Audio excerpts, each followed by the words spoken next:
จารย์ทุกรูปทุกองค์ เจริญสุขเจริญธรรมศรัทธาสาธุชนคนดีตั้งหลายที่ติดตามสถานการณ์รายการพิเศษนะช่วยเหลือผู้ประสบภัยน้ำท่วมต่างสถานีวิทยุวัดฝายหินนะซึ่งออกอากาศณวัดฝายหินอำเภอเมืองจังหวัดเชียงใหม่ธรรมสถานวัดฝายหินหรือว่าธรรมสถานมหาวิทยาลัยเชียงใหม่เพื่อจะ เป็นศูนย์รวมในการบริจาคเข้าของเครื่องใช้ต่างๆเนาะเป็นน้ำดื่มก็ดีเป็นอาหารก็ดีเป็นวัตถุดิบหรือว่าอุปกรณ์ต่างๆน้ำมันพืชก็ดีเครื่องปรุงต่างๆก็ดีสำหรับศรัทธาญาติโยมที่จะให้หอมมาช่วยเหลือในการช่วยเหลือผู้ประสบภัยน้ำท่วมในตอนนี้ซึ่งสถานการณ์ณตอนนี้ที่เชียงใหม่ที่ลำพูนก็ยังนักอยู่เนื้อสถาตอนเจ้านี้จะต้องทำอาหาร500 กล่องเพื่อจะส่งไปยังพื้นที่สารปี ตอนนี้มีออเดอร์มีคนที่แจ้งมาว่าขาดอยู่นักเนาะก็จะรวบรวมปัจจัยต่างๆที่ได้มาเดียวก็ตั้งแม่บ้านแม่ครัวกำลังดำเนินการทำอาหารอยู่ถวายความเคารพครับหลวงพ่อมีอย่างก็ครับครับออกรายการเหรอออกรายการช่วยเหลือน้ำท่วมที่เชียงใหม่ครับอ๋อครับผมน้ำมันลดได้บ่น้ำลดยังลดในระดับที่ในตัวเมืองโอเคแล้วแต่ว่ามันไปท่วมล่างลงไปก็ท่วมเหมือนกับที่ท่วมเชียงใหม่ครับออกรายการนี้เป็นการรบกวนเนาะใช่เดี๋ยวค่อยโทรครับ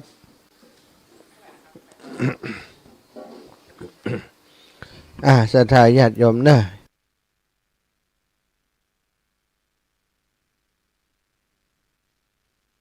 ครับศูนย์ที่ช่วยเหลือผู้ประสบภัย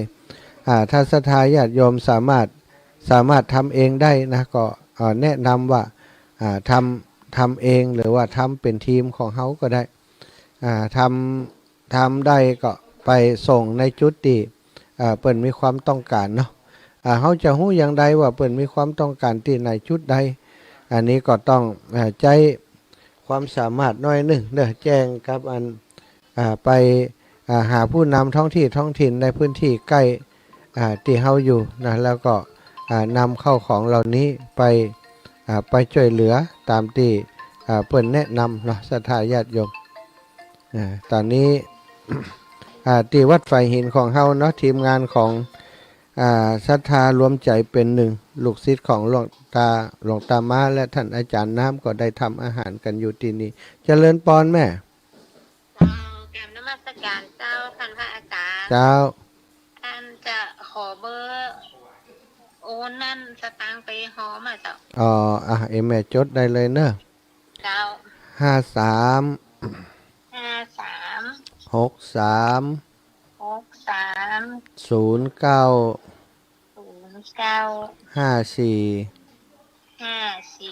91เจ้าแม่พระสมชาติเจ้า63 09จ้า54 91เจ้ากรุงไทยเนอะธนาคารกรุงไทยชื่อพระสมชาติไหมเจ้าจ้าแม่หอมตัวใดอู้กันแม่การนัฐฐานี่500แม่เดนเนอร์แม่กะเหรอกะนัฐฐาเหรอการจะนัฐฐาการนัฐฐาเนาะการยอหญิงแหละจอจานแหละการนัฐฐารักเรานัฐฐารักเราเจ้า500 บาท500 บาทไผ่แหมแล้วก็นางคำจ๋าเจ้าลุง3นางคำจ๋าลุง3อันนี้เขาเป็นพี่น้องไทยเจ้าแม่เจ้าเดี๋ยวโอนไป600นะเจ้าในการนัฐฐานั้น500เนาะอันนี้เบอร์โทรแม่การนัฐฐาเนาะเจ้าขอบคุณแม่การนัฐฐาเนอะแม่ช่วยกันเนาะก็ได้ช่วยอันที่ศูนย์นี่ได้ให้เปิ่นเป็นทุนไปก่อน5,000ละนะก็จะทยอยดูแลกันไปวันนี้คงจะหลายรอบแม่ 2-3 รอบเพื่ออาหารเจ้าสาธุเจ้าบุญรักษาแม่เนอะ เจ้ากราบนมัสการเจ้า สาธุสาธุ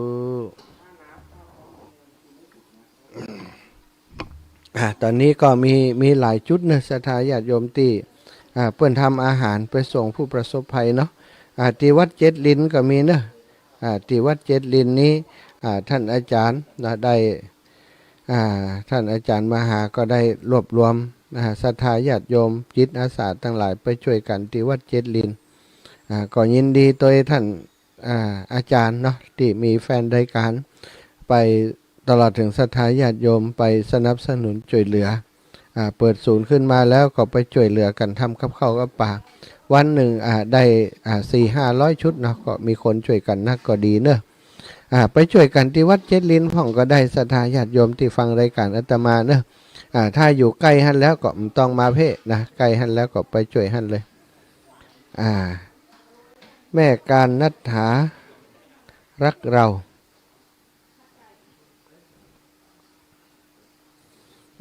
อันนี้ก็เป็นศรัทธาญาติโยมเนาะแฟนรายการเนอะแม่การนัฏฐารักเราร่วมบุญมา500 บาทตะกี้นะสำหรับวันนี้เนอะแม่สมจิตใจเย็นจากลำปางแม่สมจิตใจเย็นจากลำปาง500 บาทแม่แก้วกันท่าวังจากขวางเปาเชียงใหม่ขวางเปาจอมทองเนอะ200 บาทแล้วก็แม่จันขาวชัยเทศจากบ้านแม่ห้องคล้าย200 บาทแม่ทองเครือชัยคันธาตะกี้นี่นะแจ้งมาว่าแม่ขอหอมเข้าจิมตุลุกนะมาแหม500 บาทนางสมจุมปู200 บาทแม่อุไรวันธรรมขันแข็ง100 บาทแม่รัตดาอักเรือน200 บาทโยมกันนิกาโยมสาริกาพินโยศรัทธาของวัดฝ่ายหินเฮาเนี่ยเนาะ500 บาทแม่จันเปง200 บาทแม่การนัฏฐารักเรา500 บาทพ่อคำจ๋าแม่คำจ๋าลุง3ร่วมบุญครับแม่การนัฏฐามาแหม100 บาทเป็น600 บาทตอนเจ้าที่ผ่านมากับคุณโยมกนกพิชัยนาพร้อมกับญาติพี่น้องบ้านห้วยงูในสมทบมา 5,000 บาทรายชื่อเดี๋ยวตอนบ่ายจะส่งมาให้นะหลวงพ่อถวายความเคารพครับท่านโทรมาเหรอไม่ได้โทรพ่อโทษศรัทธาอีพ่ออีแม่ตั้งหลายเนอะที่ ฟังรายการติดตามรายการอยู่สถานการณ์ตอนนี้ก็สื่อว่าอยู่ที่ระดับเฝ้าระวังเนาะระดับเฝ้าระวังก็เป็นสีส้มท่านอาจารย์ทุปิตวาโยมแม่อย่างก็ตีน้ำน่ะ มีเบอร์โทรอยู่ท่านก็เดี๋ยวจะแจ้งให้เปิดอันได้เตรียมตัวตวาเปิ่นก็โทรมาแต่ว่าผมไม่ได้บันทึกไว้โยมแม่ที่เปิ่นบริจาคน้ำเนาะความจริงเปิ่นบริจาคปัจจัยบริจาคอย่างมาโดยตวานี้โยมแม่มาเองบริจาคน้ำ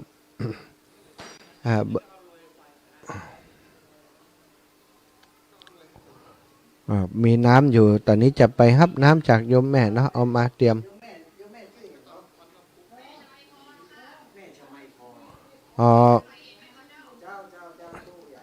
แม่ชะไมพร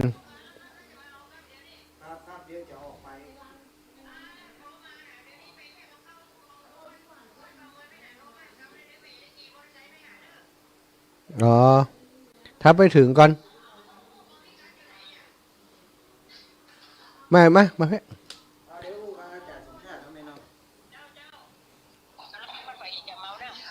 แม่ชะไมพรอยู่ตัดใดก็แม่อยู่211/5หมู่2ปาลานอยู่ปาลานอยู่สันทรายไปไหนท่านมาดาวอำเภอไปไหนปาลานสันทรายสันทรายอำเภอสันทรายเนาะที่ว่าการอีแม่อยู่ใกล้วัดอยู่ใกล้หยังก็ใกล้วัดหยังใกล้วัดหยังใกล้วัดหยังใกล้วัดปาลานเจ้าวัดปาลานเจ้าเดี๋ยวจะไปให้แม่ที่วัดปาลานท่านเลยมาต้องวัดปาลานมาต้องเข้าเนี่ยมาถึงที่เขาขายเสื้อผ้านั่นนะมันอยู่ขั้นล้อแม่เลยเดี๋ยวนี้แม่เนี่ยก็เข้าอยู่วัดไปเดี๋ยวจะห้องแม่น่ะแม่ได้ปิกไปหาเด้อขายเสื้อผ้าแหละไอ้แม่เดี๋ยวนี้ถ้าปักงั้นถ้าละออนเขาไปนี่เขาจะบอกฮู้ตีเขาจะปักมุดตีวัดอิ่มได้มันจะง่ายปักวัดไว้ที่วัดปาลานเลย จ้ามันจะง่ายเนาะเราหน้าวัดปลานั่นมันจะมีร้านขายเสื้อผ้าอยู่ โอ้ เอาเน้นน้อยนะมันมีใครช่วยคนนะ เอาไปเช้าก่อนต้องห่วง ว่าแล้วเฮ้ยจ้ะประชันหน้านักนะปิกอัพหนึ่งบ่เสี่ยงนะเจ้า เอาไปสองกันเนาะอันเนาะ โอ้เจ้าเอามา2 กันเลยเด้อ เอาได้ เจ้าเดี๋ยว ใจายกันน้ำมันทิม เจ้าโอเคเนาะ สาธุสาธุ ถ้าอย่างได้โทรมาแม่เด้อ เจ้าแม่มโทรหาแม่โทรหาไปหึ เจ้า สาธุ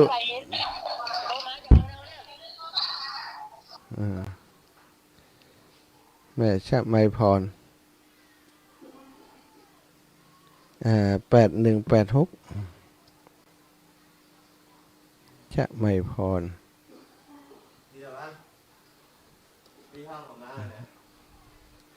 เบิ่มกินข้าวแล้วยังทินเหรอ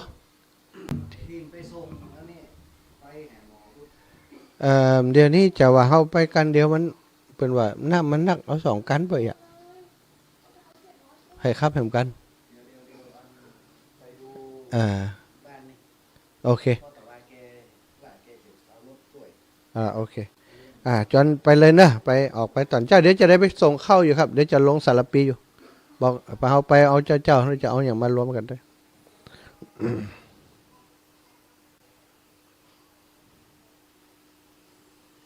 ง้าวสถานนะ1818186สถาตะกี้กับโยมแม่ชไมพรจื่องามเนอะอีแม่ชไมพรความหมายดีผู้มีพรคือชัยชนะอันประเสริฐ8186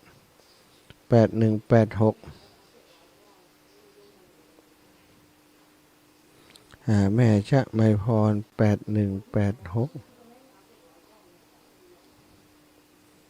8186ตะวายแม่โทรมาโอเค แม่ชะไมพรบ้านป่าลานสันทราย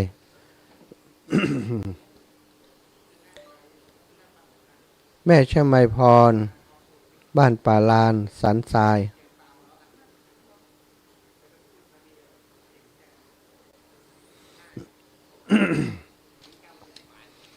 สถานี้ก็เป็น รายชื่อของศรัทธาญาติโยมเนาะเปิดบริจาคน้ำมาน้ำประมาณเกือบจะ500แพ็คนะ500แพ็คถ้าลำรถใหญ่ๆก็500แพ็คนะ แต่ว่าโยมแม่เปิ่นจ้างรถเอาน้ำมาส่งเองวันนี้ก็จะให้ทีมงานนะไอ้เบิ่มแล้วก็ทุกปีหนุ่มทุกปีตะวันปากันไปเอาน้ำ มาไว้ที่วัดฝ่ายหินของเฮาสำรองไว้สำหรับ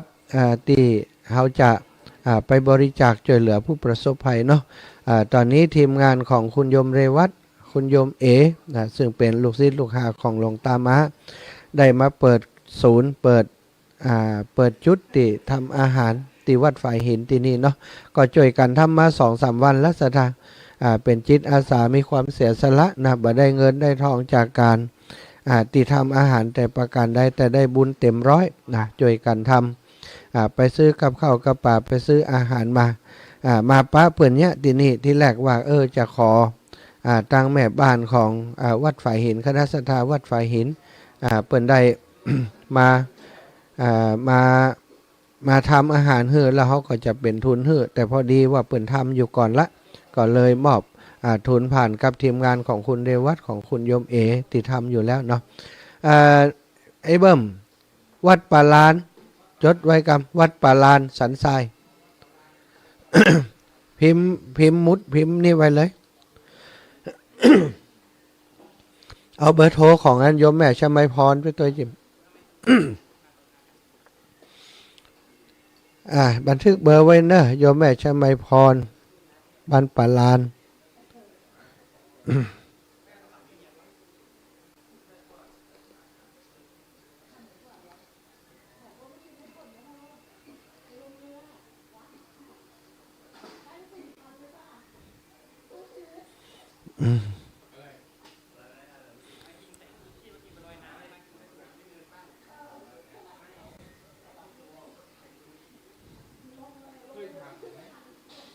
อ แม่ชมัยพร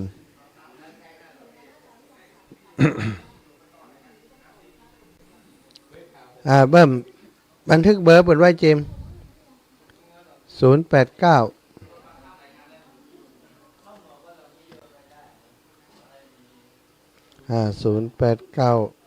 432 8186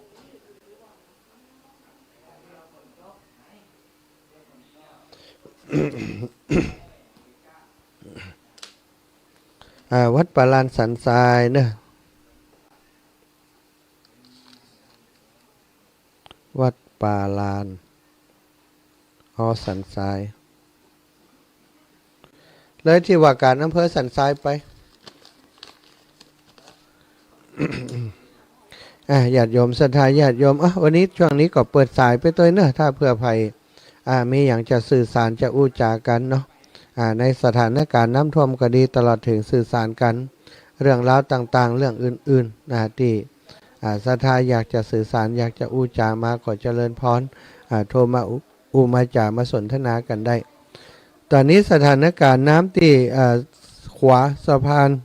พานนวรัตน์ลดลงมาเหลือ3 เมตรปลายแล้วศรัทธาญาติโยมก็อยู่ในสีส้มเฝ้าระมัดระวังอยู่ตะกี้3 เมตร 95เนาะก็คงจะลดลงเรื่อยๆเนอะสำหรับตังบนเท่านี้ก็ทำให้การเข้าไปช่วยเหลือผู้ประสบภัยในพื้นที่ต่างๆไปตังรถก็ได้พ่องแล้วเนาะไปตังรถก็ได้พ่องแล้วก็ตังตีน้ำท่วมขังอยู่ก็คงจะใจเรือเหมือนเดิมใจเรือลากใจเรือนี้ไปก็ศรัทธาพี่น้องทั้งหลายที่อยู่ในพื้นที่น้ำสูงอยู่ออกมาบ่ได้อย่างใดก็คงจะต้องอาศัยเรือพี่น้องที่มีเรือเนาะเอาเข้าไปแจกนี้มีแต่รถบางเตือมันขนเข้าไปในซอยยากก็เขามีเรือเป็นตัวเหียเรือพลาสติกเรือหรือว่าเป็นถังก็ได้เนาะเป็นอะไรอย่างก็ตีเป็นใจกันแหละกวะปูนอีกกันเนาะเป็นกวะปูนอย่างต่างๆก็สามารถจะเอา จะเอาไปเป็นอุปพาหนะเป็นอุปกรณ์ที่นำเข้าไปเคลื่อนที่เข้าไปในพื้นที่ได้ก็ต้องขอบคุณทุกท่านทุกคนที่เฮาได้ร่วมด้วยช่วยกันนะทำปฏิบัติหน้าที่ในฐานะจิตอาสางานนี้บ่มีคำสั่งจากเบื้องบนบ่มีคำสั่งจากไผ่แต่มีคำสั่งจากหัวใจของแต่ละคนหัวใจของคนที่คิดดีทำดีฝ่ายดีเนาะฝ่ายดีปรารถนาสิ่งที่ดีๆให้เกิดขึ้นกับตนกับตัวเฮาก็ต้องแสวงหาโดยการช่วยเหลือเอาความสุขไปให้คนอื่นเฮาก็ได้ความสุขคืนมาได้กำลังใจได้รอยยิ้มจากคนที่เฮาไปช่วยคืนมาก็เป็นบุญเป็นกุศลบุญกุศลนี้ศรัทธาญาติโยมบ่มีไผจะทำให้ไผได้มีแต่เฮาได้ต้องสร้างสมอบรมด้วยตัวเองต้องการบุญก็ต้องทำบุญถ้าต้องการบุญบ่ทำบุญมันก็คงบ่มีบุญอย่างจะมาเกิดขึ้นกับเฮาได้เนาะแม่บุญชุ่มมณีนามแห่ง300 บาท แม่บุญชุ่มมณีนามแม่บุญชุ่มมณีนาม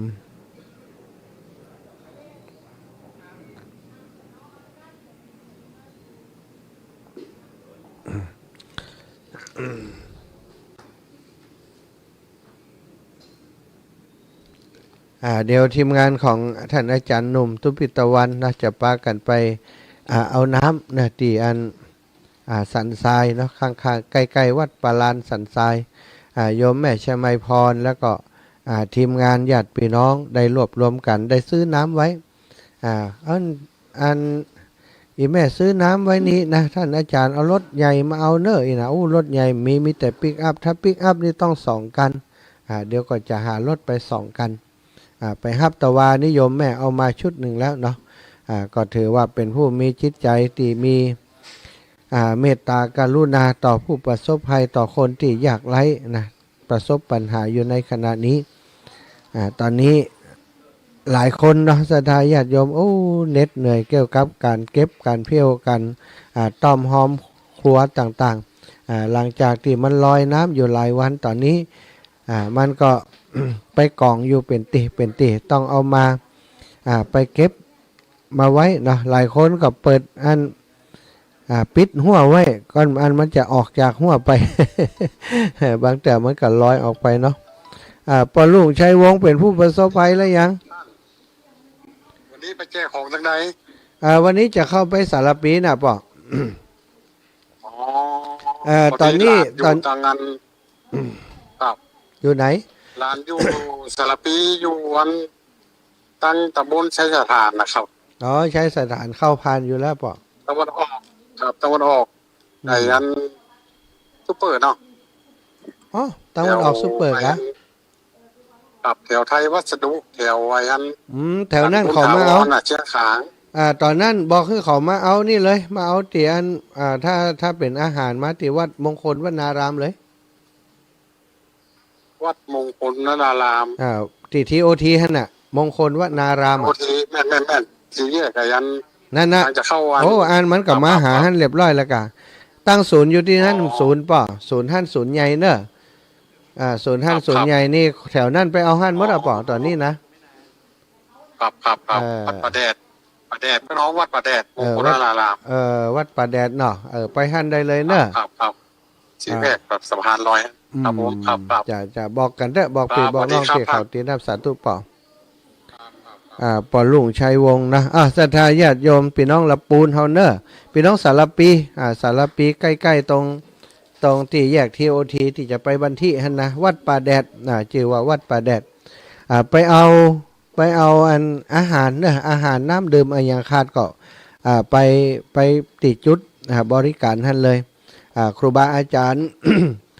ท่านอาจารย์ ทีมงานท่านอาจารย์น้ำเนาะลูกศิษย์ลูกหาของหลวงพ่อท่านหลวงตามะนะเปิ่นก็ได้เอาตรงนั้นเป็นศูนย์ในการทำอาหารแล้วก็แจกจ่ายอาหารมีพี่น้องที่เปิ้นเป็นกู้ภัยมีเรือมีอย่างอยู่ตรงนั้นตัวไปประสานงานได้เนอะสถาต้องการความเจริญเหลือที่จะเอาเรือลงไปในพื้นที่ไปช่วยผู้ประสบภัยสถาก็ไปในพื้นที่หันเลยเนาะไปในพื้นที่อัน ของวัดมงคลวนารามได้เลยเนอะเดี๋ยวขออนุญาตไปสั่งงานอันคนขับรถที่จะไปสันทรายกันเนอะ ฝนตกซอยเลี้ยวพอผู้ดอยมืดเมยหมอกฟ้าฤดูหน้าฝนมาตกแต่ตกว่าย้ำกลางภาษามันยังมาเปิง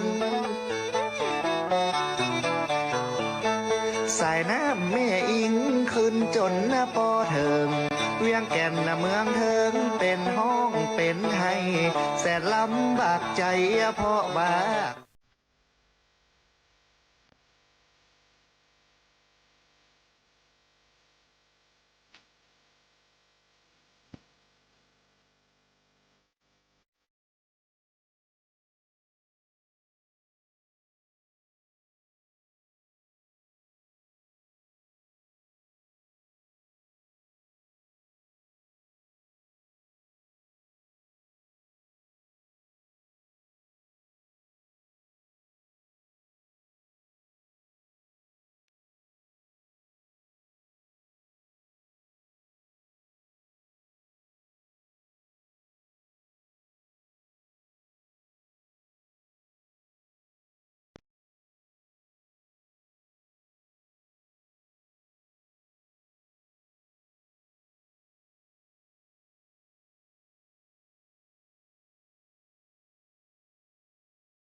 ครับ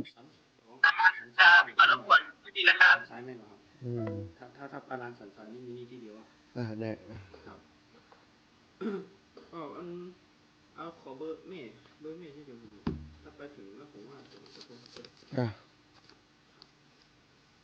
เนี่ยทั้งหลายพูดกันเลยนี่ก็นี่ก็ นี่กับ นี่แม่ชมัยพร นี่สมัยก่อน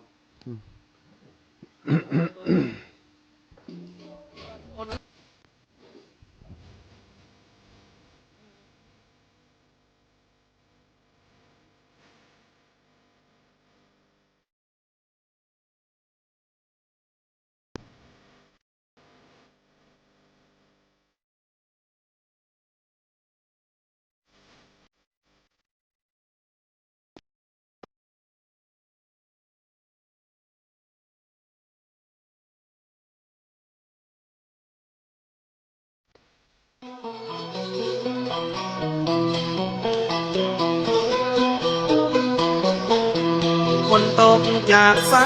ลงมาซอยตั้งแต่บนดอยลอยลงต่ำไตเหมือนฟ้าตั้งบนกำลังห้ำให้พอหมู่ป่าไม้ลมหายเปปังตกแค่ยามสุดคืนสุดวันหน้านำบ่ยังสะกำน้ำลอยล่องหอยไหลมาเลี้ยวโอยบ่มีเนินจาบ่ถึงชั่วโมงน้ำแดงเป็นเปลวมันมากำเดวเอาในบ่ได้พอตำบลตับเต่าละเมืองเทิงด้านในขวบพุทธนะท่านใดน้ำไหลมาปังพอตั้งน้ำอิงที่บ้านยังป่าตานน้ำไหลล่องตางเข้าจองเข้าบ้านเอาไหนบ่อตันมันมาโวยแต่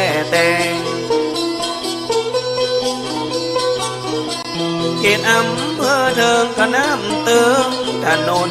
กระแสไหลว่องเต็มบ้านน้ำอิงน้ำเงาน้ำเล่าไหลลำล้นออกฝั่งน้ำเต็มกลางควงลาน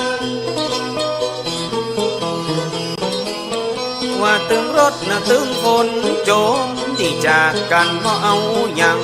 บัดตันมันไหลลงน้ำดันแสนที่สงสารทรมานใจลำตั้งเขตผู้สร้างน้ำพ่อปังถนน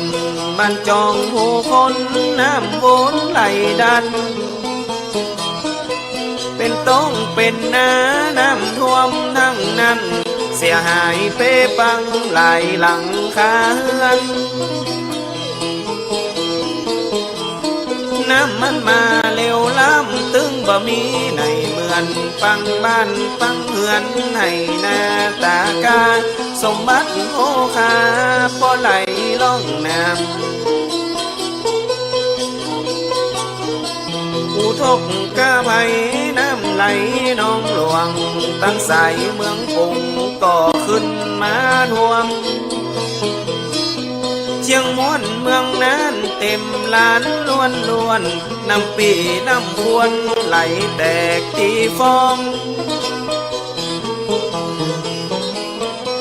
ตั้งดอกคำไตกะน้ำปัดนะเข้าคลองไหลตัวน้ำนองไปเหี่ยบ่อน้อยมาห่อมาคอยมันหายซอยเหี่ยเพอใส่ตังเพียงแก่นกระท่วมนักก็เหมือนกันดอยโปดดอยปังน้ำหลังไหลคอนเอ็นดูเจนล้ำมาตึงปีตึงน้องน้ำท่วมหน้าดองจนมาจูดองเสียให้กันนักห้องปอหน้ามองเสียเขาเสียของน้ำนองร่วมบ้านยังมาสงสารในใจให้ลำขอฝากแห่งอกขอฝากแห่งใจ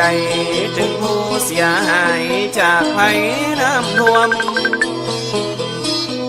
หลายที่หลายต่างตึงเมืองนั่นเจียงมวนเมืองปงขุนควรผู้สร้างเคียงคำ องเฮิงคุณตาลว่าเวียงแก่นเหมือนกันจากเหตุน้ำปังท่วมจองท่วมบานคือได้ปนหานน่ะเลี้ยวไว้บ่จาขอเป็นกำลังใจพี่น้องตั้งหลายเอาเสียงซอถวายเป็นกำลังใจเจ้าขอน้ำปันลงปันรถนั่นเล่าจากผู้โดนน้องเน่ากระเป่งซอมาหอมมังห้องกะเสียเขาล้างห้องกะเสีย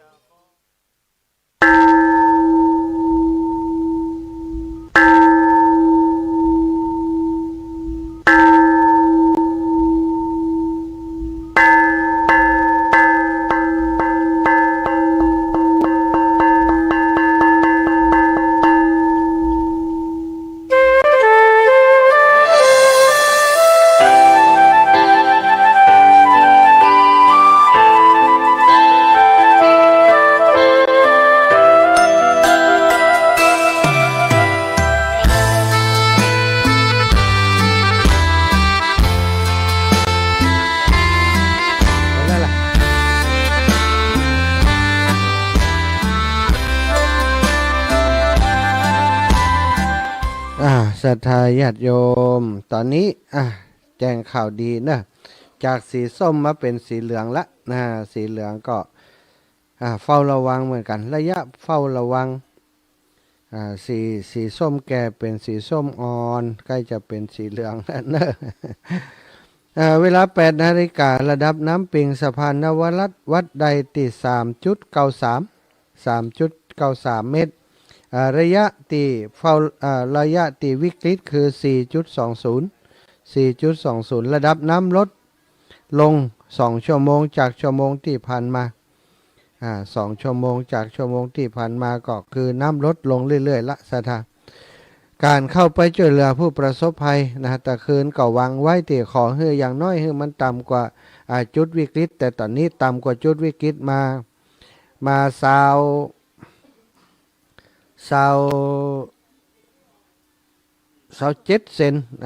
ต่ำกว่าจุดวิกฤตมา27 เซนละก็ดีใจครับพี่น้องอยู่ตีใกล้ๆเนอะจะลดลงไปเรื่อยๆซะถ้าบ่มีน้ำเหนือเติมเข้ามาแต่ก็หวังว่าบ่มีเนาะน้ำเหนือจะมาจากไหนครับแต่พายุลูกใหม่มาก็ขอให้ไปที่อื่นก่อนจะไปมาก่อนเจ้าเชียงใหม่กันนักหนาเนาะลำบากขนาดนักแล้วพี่น้องเจ้าเชียงใหม่ขณะนี้ล่องลงไปถึงสารพีเนอะสถานเนอะสารพีสายใต้ลงไปอำเภอสารพีคนที่ปกติดีนี่ก็บาดนักหนาแต่ใดแต่ว่าสำหรับคนที่เปิ้นผู้พิการผู้ป่วยติดเตียงผู้พิการต่างๆนี่ก็เป็นช่วยเหลือลำบากจะต้องมีเปลจะต้องมีคนช่วยหามนะมีหลายอย่างที่เป็นเรื่องที่จะต้องมีผู้เชี่ยวชาญคนที่ มีการฝึกอบรม ในการขนย้ายได้เท่านั้นที่จะไปฮับได้ก็มาเป็นอย่างเนาะศรัทธาญาติโยมอย่างใดก็เขาก็ต้องช่วยกันบอกว่าสถานการณ์อะไรอย่างจะเกิดขึ้นเขาก็ต้องช่วยกันทีมกู้ภัยต่างๆหน่วยงานที่เป็นทีมกู้ภัย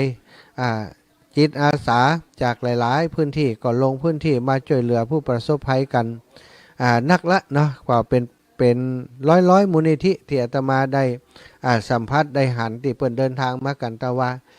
ถ้าบ่ลงพื้นที่ไปพอเปิ่นอย่างอีกก็จะบ่ฮู้นะว่าทีมงานอย่างต่างๆที่เปิ่นนั้นลงพื้นที่เป็นอย่างไรพ่องเปิ่นลงพื้นที่นี่เป็นอย่างเปิ่นอยู่กันอย่างไรพ่องเปิ่นอยู่กันบางคนนี่นอนกลางดินกินกลางทรายนะสาธานอนที่อันตะวานี้ไปนอนที่ปื้นต่างยกระดับ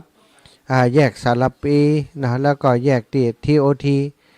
ไปกันจองสะพานกันละสถาจองใต้สะพานนอนกัน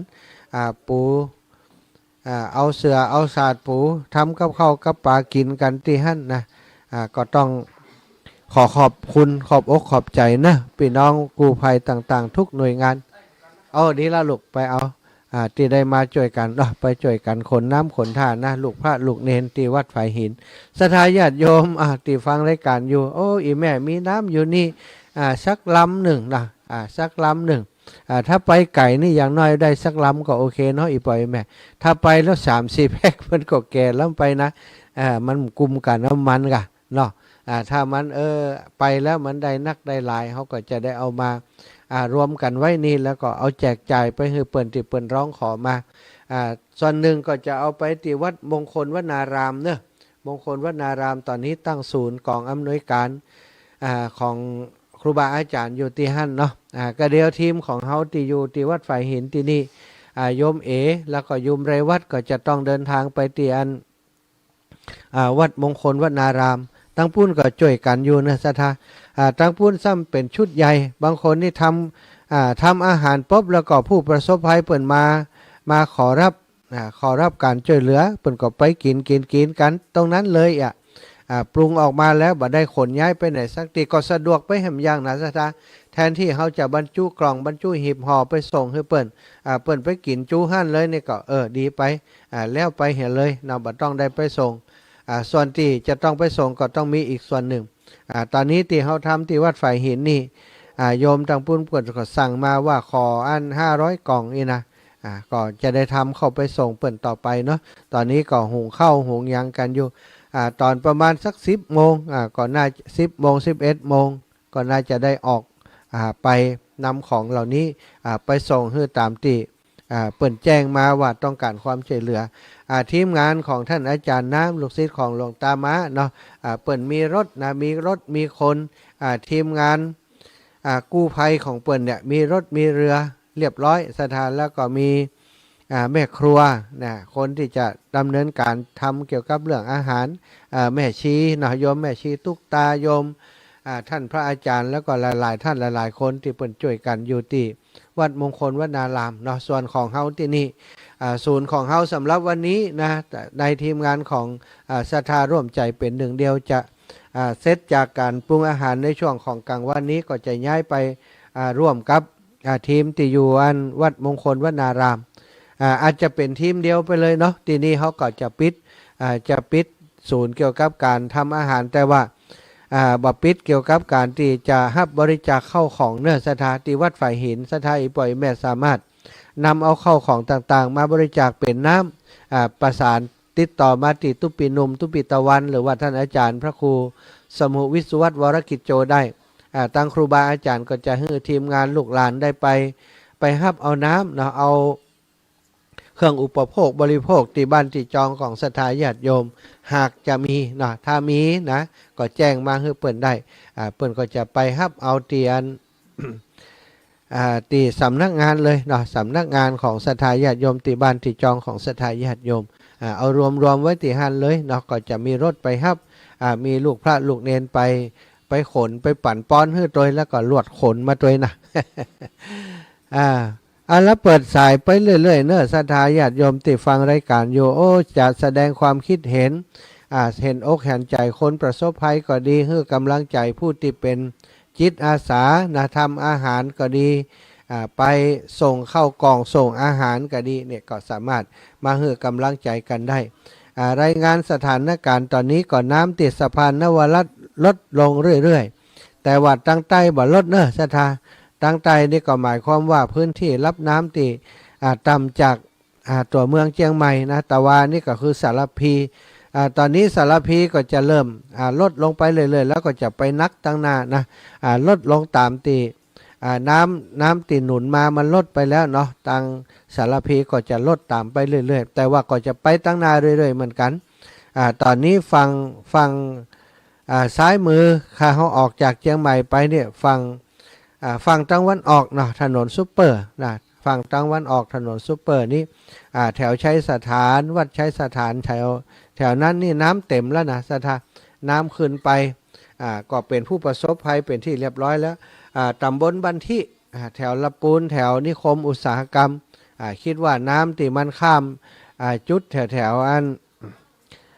ไทยวัสดุเนาะมวลน้ำก้อนใหญ่ที่ข้ามไปแถวนั้นนี่เป็นหลากลงไปเรื่อยๆหลากลงไปตำบลบันทิ ตำบลบันทินะในอำเภอบันทิตำบลบันทิแถวนั้นไล่ลงไปแถวนิคมอุตสาหกรรมก็น่าจะเจิงนองไปโดยน้ำตอนนี้นะบ่ได้ไปอยู่ในพื้นที่และบ่ได้ดูภาพจากมุมสูงแต่จากการคาดคะเนของคนที่เปิ้นมีความรู้ในด้านของอุทกวิทยาว่ามันจะต้องหลากไปในทิศทางนี้นะก็น่าจะสูงละอาตมาว่าตอนนี้ทางพื้นที่ด้านล่างต่ำลงไปก็คงจะได้ช่วยกันไปเรื่อยๆนะพี่น้องจากบ้านอุโมงค์นี่พี่น้องจากอุโมงค์ปอไออย่างก็นะเจดีย์สามยอดปอบุญตันนะปอบุญตันเป็นอย่างไรเดี๋ยวถามอีปอก่อนปอบุญตันเจดีย์สามยอดน่าจะเป็นพื้นที่เป็นพื้นที่ต่ำน่าจะโดนเหมือนกันพ่อบุญตัน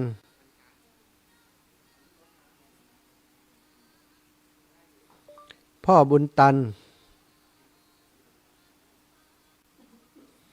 พ่อบุญตันเจดีย์สามยอดนะขออนุญาตเช็คพ่อบุญตันคำว่าที่บ้านอีปอเป็นชะไดพ่องนะน่าจะขึ้นแล้วนะถ้าสมมุติว่าเปิ่นอยู่ติดต่ำนี่น้ำน่าจะไปถึงแถวนั้นละแถวตำบลอุโมงค์เนาะสถานจากสารปีไปก็จะเป็นแถวอุโมงค์ใช้สถานน้ำถ้าน้ำมันไปตามลำน้ำปิงลุ่มต่ำไปเรื่อยๆนี่ก็จะผ่านแถวนั้นผ่านเส้นทางนั้นบ่ฮับโทรศัพท์นี่แสดงว่าต้องวุ่นวายอยู่ละเนาะปอบุญตันเจดีย์สามยอดพี่น้องอยู่แถวอุโมงค์เนื้อไผ่ที่ยังฟังรายการวิทยุจากวัดฝ่ายหินได้อยู่นี่ช่วยได้แจ้งสถานการณ์มากำสารพีนี้มีหลายคนที่เปิดฟังรายการอยู่แล้วก็โทรมาบางคนฟังแล้วเปิดบัตรโทรเนาะแต่ส่วนใหญ่ถ้าเกิดภาวะน้ำท่วมอย่างนี้คงมีไผ่มีจิตมีใจที่จะฟังและสถานมามัวแต่เก็บข้าวเก็บของเนี่ยอย่างเดียวปอบุญตันเจดีย์สามยอดอีปอคงจะบ่สะดวกรับสายเนาะยังวุ่นวายอยู่กับการดูแลครอบครัวอยู่ก็เป็นได้จะได้ก็จะติดตามลงไปอยู่สถาคำวันนี้นะหลังจากที่ทีมงานไปเอาน้ำอย่างมาแล้วอาตมาก็จะเดินทางลงไปที่สารพีพร้อมกับทีมงานที่จะนำอาหารลงไปส่งไหว้สารายชื่อผู้ร่วมบริจาคลุงรัดคุณโยมลุงรัดช่วยเหลือน้ำท่วมพ่อบุญธรรมแม่รัตนาสังคำฟั่น500 บาทนางรุ่งรัชนีนายภาคภูมิพัฒน์สังคำฟั่น300 บาทนางอรพินนางสาวแพรพิไลกองน้อย200 บาทนายบุญทิศนางบัวผันกองเขียว100 บาทแล้วก็จะโอนเข้ามาเผื่อว่ามีคนร่วมบริจาคเพิ่มสาธุเนอะคุณโยมรุ่งรัตน์นะสาธุเนอะลูกเนอะแจ้งมาว่าเดี๋ยวถ้าอย่างใดถ้ามีคนเพิ่มเติมมาลูกจะโอนเข้ามาเพิ่มแฮมก็บ่ต้องหีบก็ได้เพราะว่ามีสำรองไว้ส่วนหนึ่งละเดี๋ยวส่วนของที่มันขาดมันอย่างใดก็จะได้เติมไปเรื่อยๆสำหรับชุดแม่ครัวทีมงานวันนี้ก็จะไปสนับสนุนที่วัดมงคลวนารามเพิ่มเติมอีกนะบริจาคช่วยเหลือน้ำท่วมป่อบุญธรรมป่อบุญธรรมแม่รัตนาสังคำฟั่น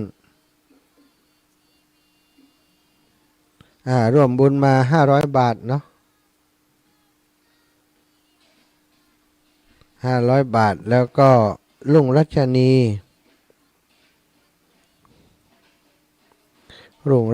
ีภาคภูมินายภูมิพัฒน์สังคำฟั่น300 บาทแล้วก็นางอรพิน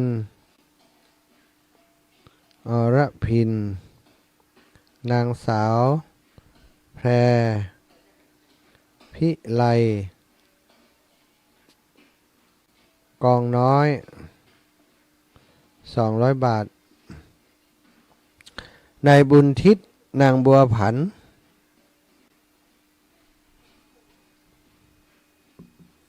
นายบุญทิศนางบัวผันขาวเขียว100 บาท เผื่อมีคนเพิ่มเติมมาแฮมโอเคเนาะได้แจ้งประชาสัมพันธ์บอกเลยละ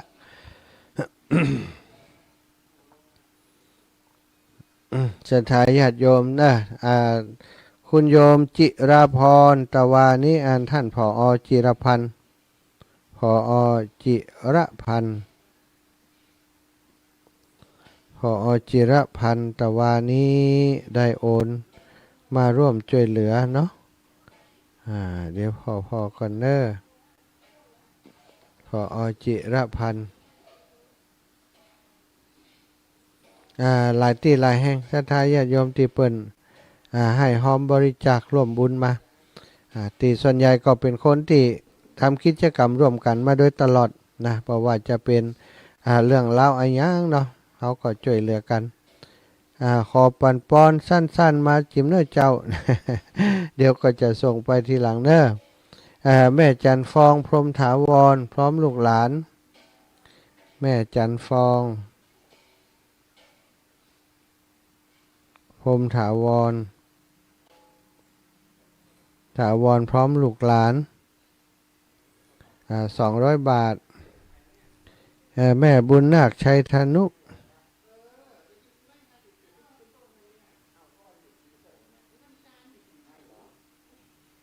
แม่บุญนาคชัยธนุนะ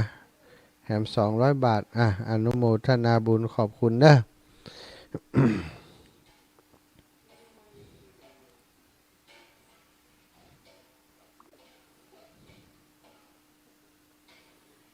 จิรพันธ์สิรันวรเศรษฐ์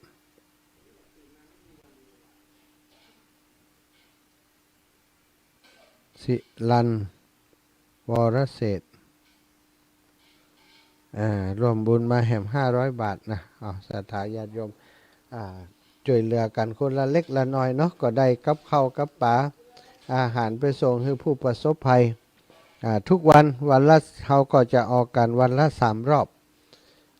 ที่ส่วนของวัดมงคลวนารามนี้แบบเป็นรอบละนะอันนั้นนี่หมายความว่าคนที่ผู้ประสบภัยเปิดเดินทางมาตรงนั้นใดก็มาฮับเอาเข้าแล้วก็มากินข้าวกินปลากันที่หั่นได้นะวัดมงคลวนารามที่TOT วัดป่าแดดเนอะสถาบันเฮาฮู้จักว่าวัดป่าแดดที่สารปีลำพูนนะช่วยไปรับอาหารแล้วก็น้ำดื่มที่หั่นได้ก็เป็นศูนย์ที่ตั้งฝ่ายฝากประชาชนเนาะได้ตั้งศูนย์กันขึ้นมาตรงนั้นนะตั้งเทศบาลเพิ่นจะไปรวมโดยช่วยกันตรงนั้นหรือไม่ก็บ่แน่ใจเนาะตอนนี้ก็เอาภาคประชาชนพี่น้องหมู่เฮาเนี่ยช่วยกันไปก่อนถ้าทั้งการเปิ้นพร้อมเปิ้นตั้งศูนย์บรรเทาทุกข์ขึ้นมาของเปิ้นก็เป็นอีกเรื่องหนึ่งแล้วแต่ว่าเปิ้นจะทำได้แค่ไหนอย่างไรเข้าภาคประชาชนก็เข้าไปช่วยเหลือสนับสนุนเปิ้นก่อนในช่วงนี้หลังจากที่เปิ้นตั้งหลักได้แล้วเปิ้นจะเข้ามาบริหารจัดการก็ฮือตั้งภาคของรัฐหน่วยงานท้องถิ่นเปิ้นได้จัดการดำเนินการต่อทีมเขาก็จะล่วงหน้าไปทีๆจะตอยน้ำไปแต่ใดเดือดร้อนที่ชุกละหุกนักก็ไปช่วยตีหันตอนนี้ก็คาดหมายคิดว่าตั้งสายใต้ลงไปเนาะก็คงจะต้องฟังจากสวทลำพูนนะสถานีวิทยุนะสวทลำพูนนี่เป็นอย่างไรพ่องเอาลำพูนรายงานสถานการณ์มาเหรอเชียงใหม่ตอนนี้ก็ระยะเป็น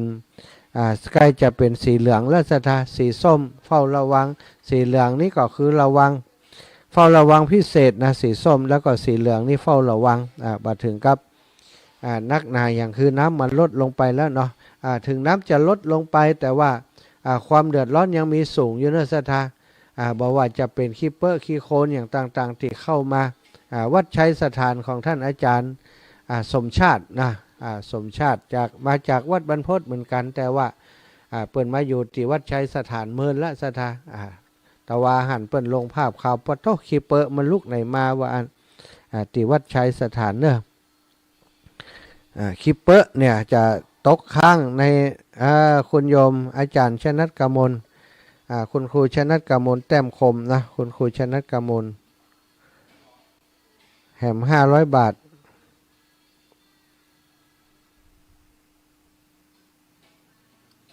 แ แหม500 บาทอนุโมทนาบุญคุณครูพร้อมกับครอบครัวลูกหลานให้ได้อยู่ดีมีสุขจากลำปางนะศรัทธาจากลำปางเอาแล้วศรัทธาอีพ่ออีแม่ช่วงนี้นะถ้าไผจะโทรมาก็โทรมาได้ถ้าบ่มีไผโทรมาเตื้อก็จะฟังอ่านเพลงไปสักเพลงก่อนเนาะเพลงไปสักเพลงให้ชื่นอกชื่นใจก่อนแล้วก็ได้มามาจาอัปเดตข่าวสารกันต่อไป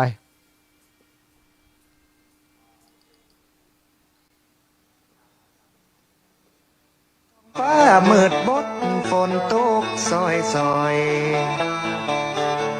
เลี้ยวพอผู้ดอยมืดเมยหมอกฟ้า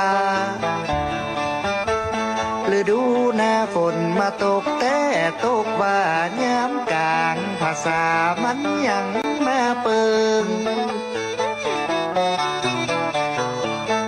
สายน้ำแม่อิงขึ้นจนปอเถิงเวียงแก่นเมืองเถิงเป็นห้องเป็นไห้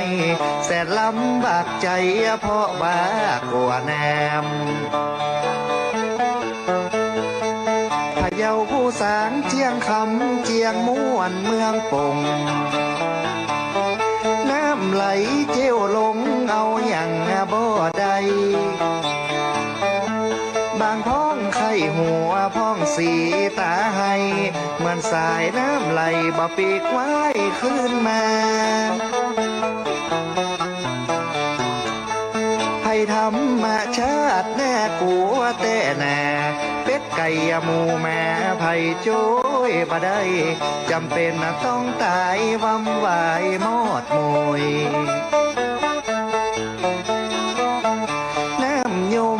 ก็นักน้ำก็ลายวุ่นว่าวุ่นวายเดือดกันจนต่างรถท่านนน้ำปอร้นเก็บของขึ้นบนบ้านไผ่บ้านมัน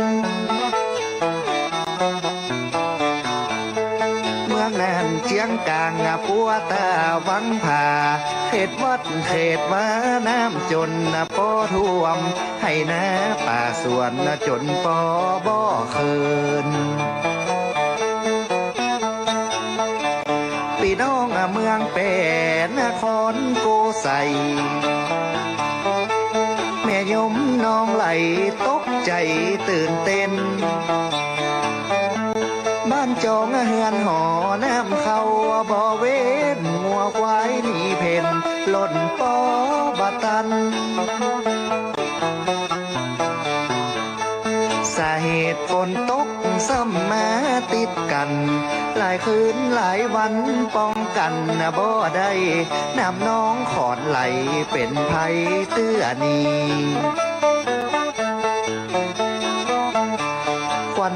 ควันมา32 ควันคือพี่น้องตั้งมวลปลอดภัยน้ำท่วมพะเยาแป่นานพี่น้องกันล้วนขอเป็นหนึ่งส่วนส่งกำลังใจไปอุทกกะภัยฝนตกสายน้ำน้องไหลก้อยอดใจกำเดียวก็แห้งขอจบการแสดงไว้เพียงเต้านี้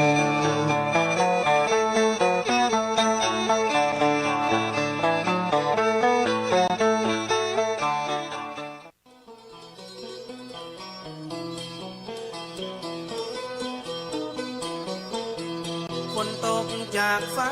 ลงมาซอยตั้งแต่บนดอยลอยลงต่ำไตเหมือนฟ้าตั้งบนกำลังห้ำให้พอหมู่ป่าไม้ลมหายเปปังตกแค่ยามสุดคืนสุดวันหน้านำบ่ยังสากำน้ำลอยล่องหอยไหลมาเร็วโอยบ่มีเนินจาบ่ถึงชั่วโมงน้ำแดงเป็นเปลวมันมากำเบลเอาไหนบ่ได้ อตำบลตับเต่าละเมืองเทิงตันไทยหัวพุทธท่านใดน้ำไหลมาปัง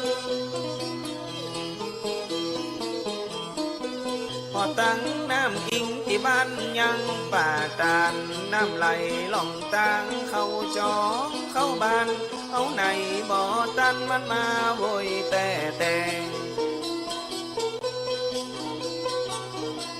เขตอำเภอเทิงก็น้ำเติมถนนกระแสไหลว่องเต็มบ้านน้ำอิงน้ำเหงาน้ำเล่าไหลลำล้นออกฝั่งน้ำเต็มกลางขวงลานว่าตึงรถนะตึงคนโจมที่จากกันเพราะเอาอย่างบัดดันมันไหลลงน้ำดันแสนที่สงสารทรมานใจลำตั้งเขตผู้สร้างน้ำพ่อปังถนนมันจองหูคนน้ำวนไหลดันเป็นต้องเป็นนาน้ำท่วมทั้งนั้นเสียหายเปปังหลายหลังคาเฮือนน้ำมันมาเร็วล้ำตึงบ่มีในเมือนปังบ้านปังเฮือนให้หน้าตากาสมบัติโอคาพอไหลล่องน้ำอุทกกะไผน้ำไหลนองหลวงตั้งสายเมืองปุงก็ขึ้นมาท่วมเชียงม้วนเมืองนั้นเต็มลานล้วนน้ำปีน้ำพวนไหลแตกตีฟองตั้งดอกคำไตขน้ำปัดนะเข้าของไหลตัวน้ำนองไปเหี่ยบ่อน้อยมาหอมาก้อยมันหายซอยเหี่ยเพอใส่ตังเพียงแก่นกระท่วมนักก็เหมือนกันดอยโปดดอยปังน้ำหลังไหลคอนเอ็นดูเจนล้ำมาตึงปีตึงน้องน้ำท่วมหน้าดองจนมาจูดองเสียหายกันนักห้องปอหน้ามองเสียเขาเสียของน้ำนองท่วมบ้านยังมาสงสารในใจให้ลำขอฝากแห่งอกขอฝากแห่งใจถึงผู้เสียหายจากภัยน้ำท่วมหลายตีหลายตั้งตึงเมืองนั่นเจียงมวนเมืองปงขุนควรผู้สร้างเคียงคำเมืองเทิงขุนตานว่าเวียงแก่นเหมือนกันจากเหตุน้ำปังท่วมจองท่วมบ้านคือใดปนหานน่ะเลี้ยวไว้บ่จาขอเป็นกำลังใจพี่น้องตั้งหลายเอาเสียงซอถวายเป็นกำลังใจเจ้าขอคือน้ำปันลงปันลดนั่นเล่าจากผู้โดนน้องเนากระเป่งซอ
คนที่ใจบุญมาโอ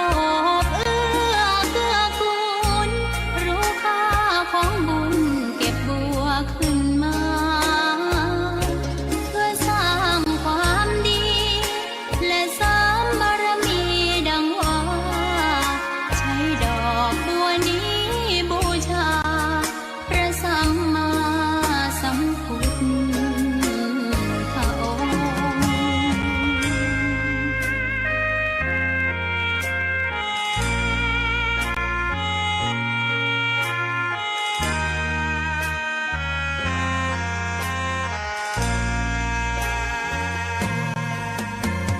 ใครไม่มองว่าบัวงามเด่นแต่บัวก็เป็นดอกบัวทุกวันอย่างนี้ไม่อยากเด่นดังแต่มุ่งหวังในทางเด่นดีเกิดมาเพื่อสร้างบารมีถวายชีพนี้บูชา ดอกบัวดอกน้อยเฝ้าคอยคนที่ใจบุญ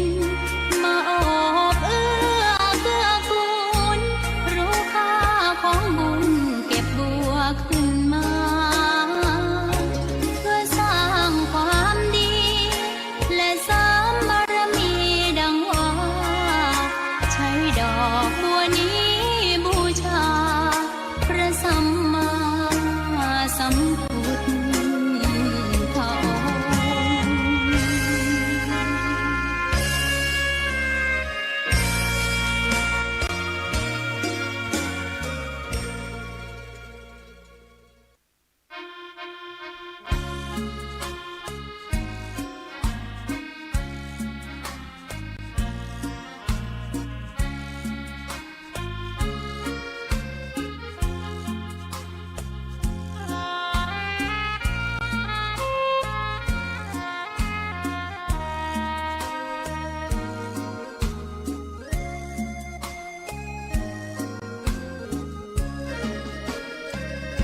พลิ้วเพลงธรรมถูกถ้อยคำเข้าถึงจิตใจ ฟังรายการวิทยุ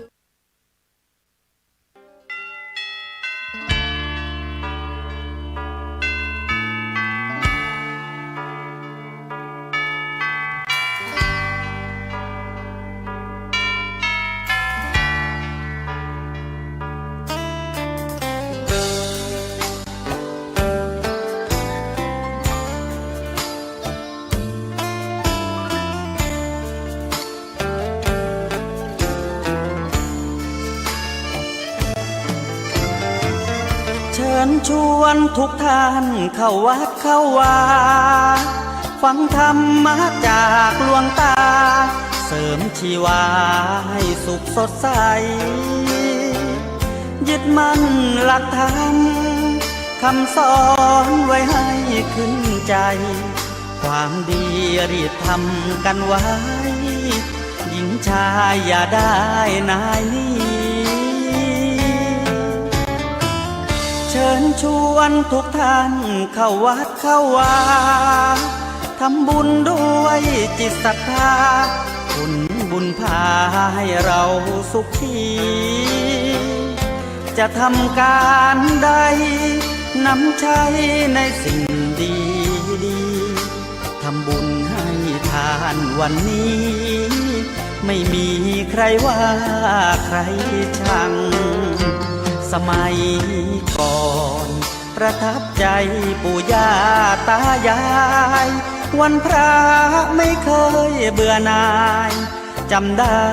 ไม่ลืมสักครั้ง เหตุใดวันนี้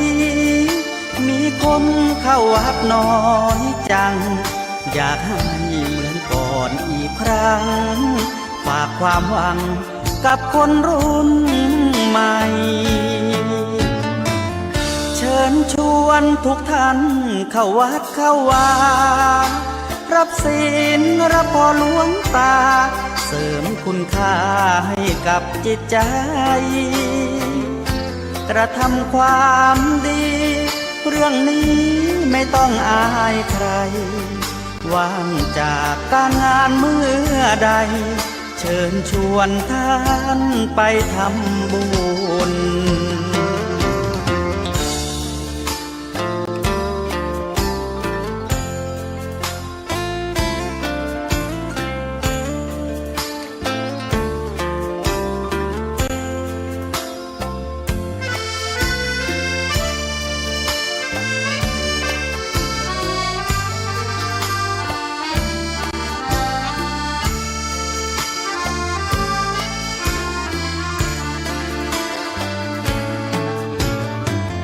เชิญชวนทุกท่านเข้าวัดเข้าวารับศีลรับพรหลวงตาเสริมคุณค่าให้กับจิตใจกระทำความดีเรื่องนี้ไม่ต้องอายใครว่างจากการงานเมื่อใดเชิญชวนท่านไปทำบุญกระทำความดีเรื่องนี้ไม่ต้องอายใคร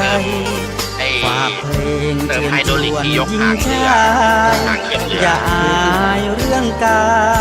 รน่าจะต้อง ทำบุญ ซ่อมเบรกหรือว่าซ่อมยางรถยนต์หรือว่า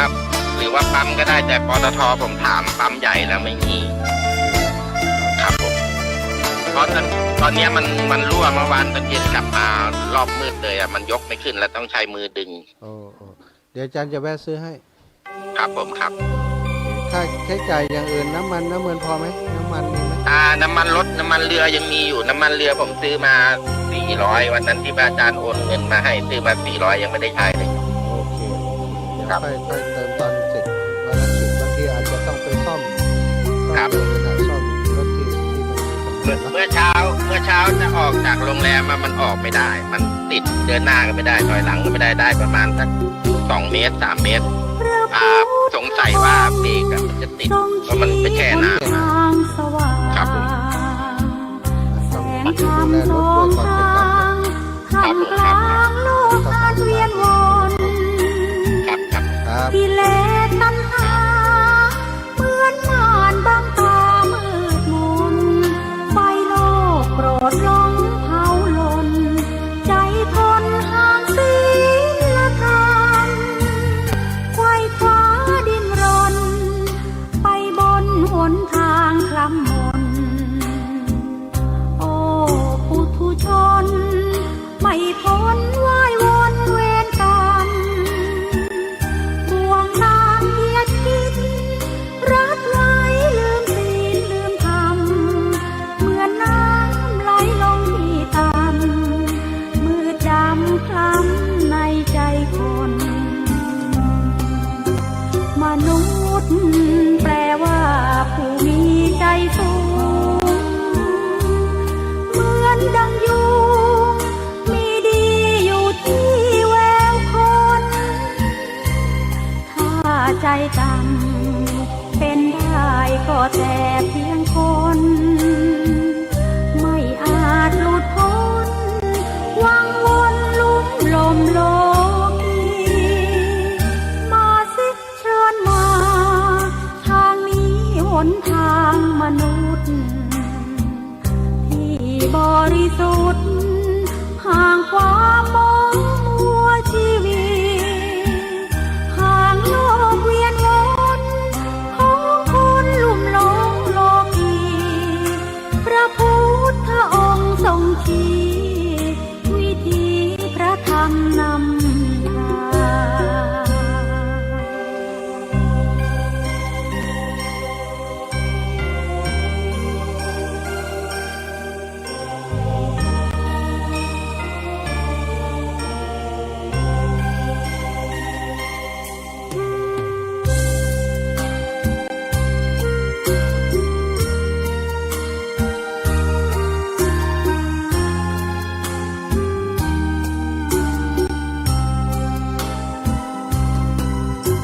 มนุษย์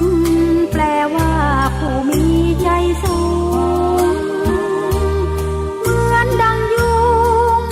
มีดีอยู่ที่แววคนถ้าใจต่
เกิดเป็นคนนั้นยากจริงนะ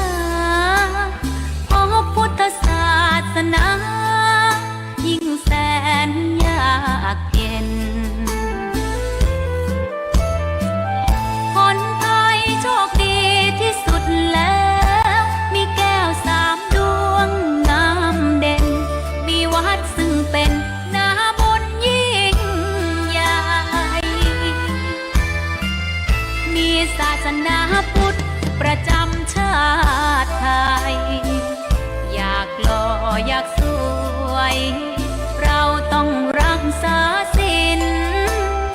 อยากมีอันจะกินต้องหมั่นทำบุญทำทานเอาไว้เข้าวัดสวดมนต์ฝึกฝนสติให้ว่องไวรีบทำตอนที่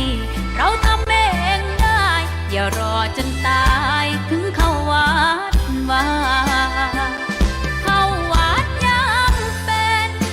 จะได้เห็นแต่น้ำใจเข้าวัดยามตายจะได้เห็นแต่น้ำตาก่อนจะสายเกินขอเชิญมาใช้ชีวิตให้คุ้มค่าเจริญทานศีลภาวนาสั่งสมบารมีไว้ทำบุญตอนที่ยังมีชีวิต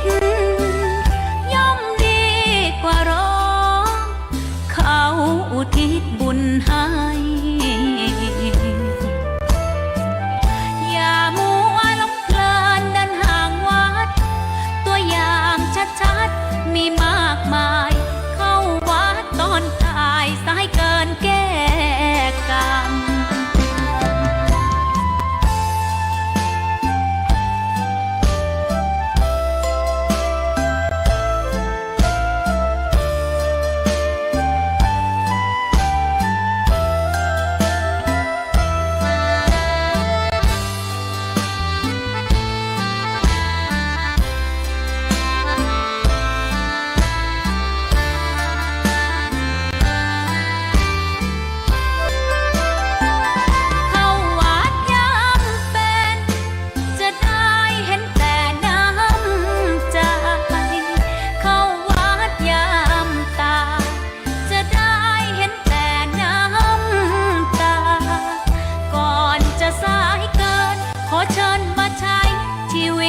คุ้มค่าเจริญทานศีลภาวนาสั่งสมบารมีไว้ทำบุญตอนที่ยังมีชีวิตย่อมดีกว่ารอเขาอุทิศบุญให้อย่ามัวหลงเพลินเดินห่างวัดตัวอย่างชัดๆมีมากมายเข้าวัดตอนตายสายเกินแก้กรรมเข้าวัดยามเป็นผลบุญหนุนนำเข้าวัดยามเป็นจะได้เห็นแต่น้ำใจเข้าวัดยามตายจะได้เห็นแต่น้ำ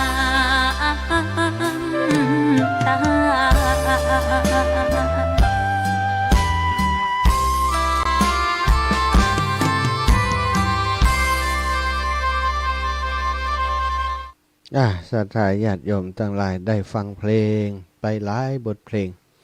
เพื่อจะเช็คข่าวสารข้อมูลต่างๆของสถานการณ์น้ำที่เชียงใหม่และลำพูนตอนนี้ต้องว่าและลำพูนแล้วเนอะเพราะมวลน้ำมหาศาลที่ไหลจากเชียงใหม่นั้นเข้าพื้นที่ลำพูนเป็นที่เรียบร้อยแล้วเข้าจากอำเภอสารพีเลาะทางรถไฟไปหลายพื้นที่หลายตำบลแล้วประสบปัญหาอยู่ในขณะนี้เนอะตำบลอุโมงค์ตำบลชัยสถานหลายหมู่บ้านศรัทธาญาติโยมติดเรียบเลาะทางรถไฟไปจนถึงจังหวัดลำพูนตอนนี้ได้มีการเตรียมได้มีสถานการณ์เนาะการเตรียมการอยู่ตั้ง ฝั่งของลำปูนมีการเตือนภัยระดับสูงนะอยู่ที่ลำปูนการเตือนภัยระดับสูงอยู่ที่จังหวัดลำพูนในขณะนี้ศรัทธาญาติโยมอีพ่ออีแม่ทั้งหลายพี่น้องชาวลำพูนของเฮาก็ขอให้ได้ระมัดระวังในเรื่องของการเตรียมตัวเนาะเตรียมตัวเก็บเข้าเก็บของขึ้นที่สูงที่สุดนะออกจากถ้าสมมติว่าอยู่ในพื้นที่ต่ำก็ควรจะเอาของนั้นออกจากบ้านจากจองไปไว้ในที่สูงที่บ้านเปื่อนบ้านปี่บ้านน้องที่ไหนก็ได้ที่เราเห็นว่าปลอดภัยบทเรียนจากตังเชียงใหม่เนาะเกิดขึ้นอย่างใดศรัทธาพี่น้องตังลำพูนก็คงจะได้หันภาพแล้วรถยนต์รถใหม่ๆเสียหายร้อยน้ำนะศรัทธารถถึงมอเตอร์ไซค์ถึงรถเก๋งรถมอเตอร์ไซค์ต่างๆนี่โอ้บันน่าเชื่อว่ารถมอเตอร์ไซค์นี่เอาออกบัดตันนะศรัทธาจมน้ำไปเลยนะในหอพักแต่ละตีละแห่งรถมอเตอร์ไซค์จมน้ำหลายพันคันรถเก๋งรถปิกอัพรถอย่างต่างๆรถ6 ล้อแม้กระทั่ง10 ล้อก็ยังจมน้ำเนอะศรัทธา ล้อสูงขนาดไหนก็ยังสูบน้ำก่อนน้ำมันสูงถึง1-2 เมตรศรัทธามันจะเอาอยู่ได้อย่างไรพี่น้องลำพูนต้องเตรียมเลยครับเตรียมขนาดใหญ่เลยครูบาอาจารย์วัดวาอารามต่างๆที่เขาเคยปลอดภัยกุเตือนนั้นครั้งนี้บ่เหมือนเดิมเนาะมวลน้ำมหาศาลที่ไหลล่องลงไปที่ลำพูนนี้ฮับน้ำจากเชียงใหม่ก็ขึ้นพอที่เชียงใหม่นี้มันสูงนะ5 เมตร28ศรัทธาน้ำมวลน้ำทั้งหมดเนี่ยมันไหลลงไปเรื่อยๆมันก่อนหลากลงไปเรื่อยๆตอนนี้เชียงใหม่นี้ลดความรุนแรงไปแล้วจากสะพานนวรัตน์ตะวาวันก่อนนี้เมื่อวันที่4วันที่5ขึ้นสูงสุดอยู่ที่5 เมตร28 เซนติเมตรตอนนี้ก็ลดลงมาเหลือ3 เมตรปลาย3 เมตร95เนาะก็คงจะลดลงอยู่เรื่อยๆฉะนั้นคนที่อยู่ตังปลายน้ำอยู่ที่ลำพูนต่อท้ายน้ำออกไปเนอะศรัทธาจากสารปีไปอุโมงค์นี่แถวตำบลอุโมงค์ตำบลชัยสถานเลาะหล่องลงไปเรียบทางรถไฟลงไปมวลน้ำสูงนะศรัทธามวลน้ำติดไหลหลากลงไปก็คิดว่าประเด็นนี้ท่วมทับแถวลำพูนละนะเข้าไปพื้นที่ลำพูนเยอะแล้วก็จึงขอให้อีปล่อยแม่ที่อยู่ตังลำพูนที่ฟังรายการอยู่ให้ได้เอาของขึ้นสู่ที่สูงหรือว่าย้ายออกจากบ้านจากจองได้เลยนะถ้าเป็นบ้านต่ำนี้อาตมาคิดว่าตั้งแต่ตะวานี้มีเวลาเตรียมตัวแล้วเอาของออกตะวากันไปนักแล้วเนาะที่ว่าวันนี้นี่ไต่ลงไปที่ยังบัดเนี้ยบัดทำกับเตือก็ขอให้ทำเถอะตังสารพีนี่เขาหันความเสียหายแล้วเนาะเฮานิดเหนื่อยกับการขนย้ายกับเฮาเสียหายเข้าของซะท่าเข้าของเครื่องใช้แต่ละอย่างนี่บอกว่าจะเป็นเครื่องใช้ไฟฟ้าเนาะพัดลมตู้เย็นเฟอร์นิเจอร์อย่างต่างๆนี่ราคามันก็หลายตังค์อยู่นะถ้าเขาสามารถเอารถเอาอย่างขนออกไปเอาไปไว้ในที่ปลอดภัย ตึงรถตึงทรัพย์สินต่างๆก็ควรจะรีบทำถ้าไปล้อตอนนั้นเกิดความเดือดร้อนโอ้ขอความช่วยเหลือจิมย้ายรถจิมเคลื่อนย้ายรถคือจิมนี่มันบัดตันแล้วเนาะไผ่ก็ช่วยบ่ได้แล้วก็จะไปร้องห่มร้องไห้ไปโวยวายคือไผ่ฟังเปิ้นก็ต่างคนต่างเดือดร้อนเหมือนกันก็เป็นเรื่องที่ศรัทธาญาติโยมเองก็ต้องเตรียมตัวในภาวะวิกฤตอย่างนี้เขาจะรอความช่วยเหลือจากคนอื่นอย่างเดียวก็คงบ่ใจนะไผ่ที่ยังตันสะสมเสบียงอาหารเป็นม่าเป็นปลากระป๋องเป็นข้าวสารนี่เครื่องใช้ไม้สอยต่างๆนี่ก็เตรียมตัวไว้เนาะหม้อหุงข้าวนี่ตอนนี้เก็บรวมไว้ให้ดีเตอะเอาขึ้นที่สูงไว้ถ้ามีข้าวมีอย่างเตรียมอาหารสำรองไว้เขาต้องคิดถึงกรณีที่ว่าถ้าสมมุติว่าทีมตีกู้ภัยเปิ่นช่วยเหลือเขาบ่ได้นะเปิ่นบ่มีไผมาช่วยเหลือเขาจะอยู่ได้ก็มีน้ำมีท่าเพียงพอก็แล้วอาหารเป็นข้าวเป็นม่าเป็นปลากระป๋องนี่ได้เตรียมได้สต็อกไว้ก่อนไข่ไก่ก็อย่างที่ต้องเตรียมสถานเนาะอันนี้ก็ขอให้พี่น้องตังใต้ล่องลงไปเลาะลำน้ำปิงล่องลงไปตังลำปูนพื้นที่ต่ำนี้เตรียมตัวรับสถานการณ์ดูแลตัวเองกันเนอะดูแลตัวเองก่อนที่เขาจะรับความช่วยเหลือจากผู้อื่นในกรณีที่มันนักที่สุดนะ เปิ้นก็ลงไปช่วยกันอยู่แล้วแต่ทีนี้ถ้าเขาสามารถดูแลตัวเองได้นะก็เท่ากับว่าเขาก็ทำบุญกับคนอื่นเหมือนกันเปิ้นบ่ต้องมาเป็นภาระกับเฮาแล้วคนที่เปิ้นต้องเดือดร้อนนักกว่าเฮาเปิ้นจะได้รับความช่วยเหลืออย่างตะวานี่ไปช่วยติสารพีนี่ศรัทธาญาติโยมบางคนนี่เดินลุยน้ำได้อยู่นะแต่ว่าขอใจบริการเรือดึงเดินลุยน้ำนี่กุ้งอกนี่ก็ไปได้อยู่แต่ว่าจะขึ้นเรือจะนั่งเรืออย่างเดียวเรือเพิ่นก็จะไปรับคนป่วยจะไปรับสัตว์ติดอยู่ในที่ลึกอย่างต่างๆโอ้ทำให้คนที่เป็นหน่วยที่เข้าไปช่วยเหลือบางเตือรับคำสั่งจากผู้บังคับบัญชามาจากหน่วยงานมามอบงานกันทีมนี้ไปช่วยคนต่างในเนอะ8 คนอยู่ตรงนั้นตรงนี้ไปถึงกลางตังคนนั้นช่วยจิ้มขอจิ้มเนี่ยปิกมาส่งเปิ่นกว่าจะไปถึงคนที่เปิ่นเดือดร้อนจริงก็ใช้เวลาเมินหลายคนนี่บ่ได้เตรียมวางแผนศรัทธาญาติโยมทั้งที่เปิ่นก็แจ้งกล่าวบอกไว้จัดเมินนะก็บ่ฮู้จะว่าอย่างไรบางเทื่อเฮาก็ประมาทกันเนาะพี่น้องทั้งหลุ่มลงไปจะไปประมาทนะ จะไปรอว่าเปิ่นจะลงมาช่วยเฮาเปิ่นถึงลงมาช่วยเฮาเนี่ยถ้าเกิดกรณีที่เขาลงไปจ้าลงไปบัดตันหิวข้าวนะเนาะอดข้าวอดน้ำนี่ก็ลำบากเนอะน้ำถ้าบ่มีกินนี่ก็ปัญหานักฉะนั้นเขาจะต้องหู้ตัวเตรียมตัวไว้เอาของมูนี้ไว้ที่สูงไว้เถอะศรัทธาของใจไม้สอยต่างๆถ้าสมมุติว่ามีบ้าน2 ชั้นก็ขยับขึ้น2 ชั้น 2ไว้เลยจะไปขี้ข้านมันถ้าขี้ข้านก็คือถ้าจมน้ำไปก็เดือดร้อนถ้าไปเห่งเอาตอนนี้น้ำมาเมียมันบัดตันละน้ำขึ้นเร็วมากนะศรัทธาพี่น้องสารปีบอกเอาอย่างบัดตันเลยว่าอันเนี้ยคือสิ่งที่มันเป็นบทเรียนตลอดระยะเวลาที่หลายร้อยปีมาแล้วที่เขาบอกเคยเจอภาวะอย่างอีต่อจากนี้ไปอาตมาคิดว่าสถานการณ์อย่างอีมีโอกาสเกิดขึ้นบ่อยนะพื้นที่พร่องน้ำพื้นที่เก็บน้ำพื้นที่แกมลิงจังหวัดเชียงใหม่เขาบ่เหลือสักตีแล้วเนาะ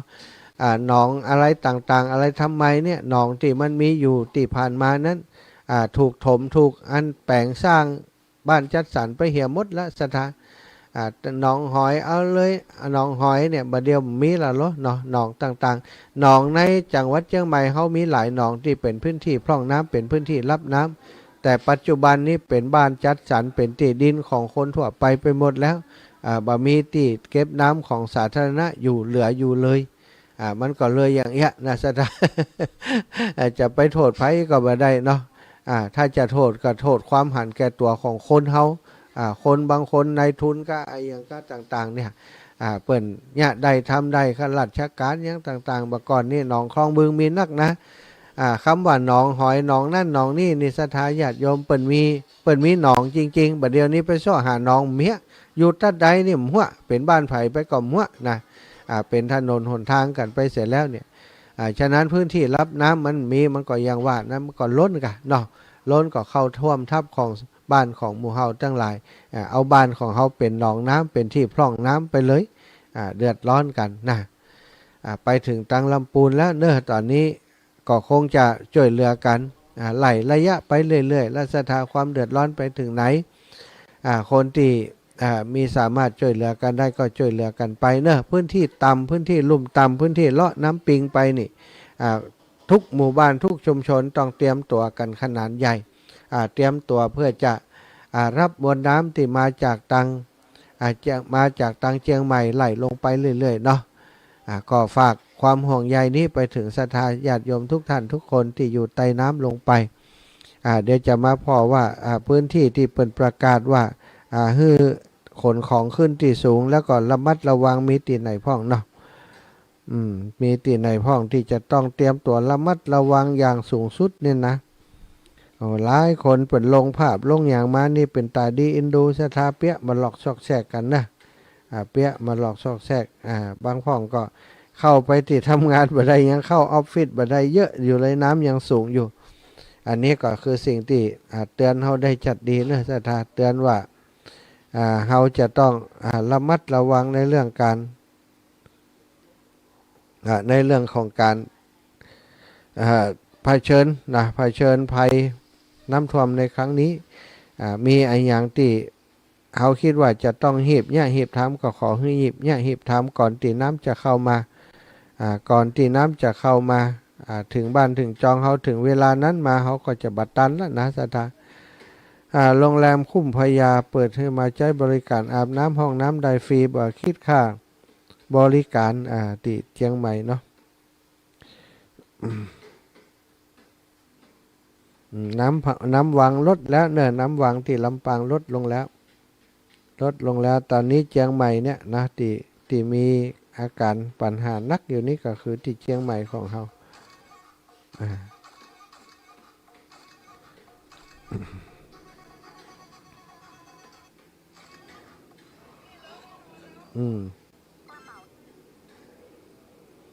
ขอดูพื้นที่ก่อน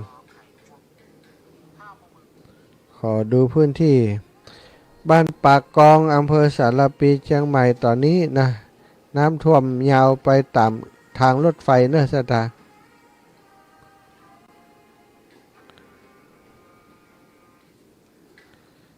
ไล่ลงไปเรื่อยๆ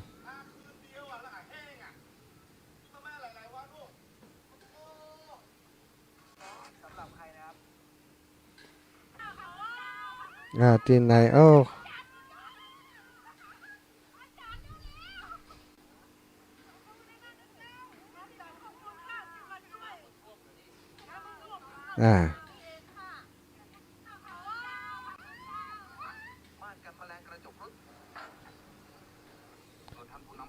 หลายที่หลายแห่งตอนนี้ก็คือ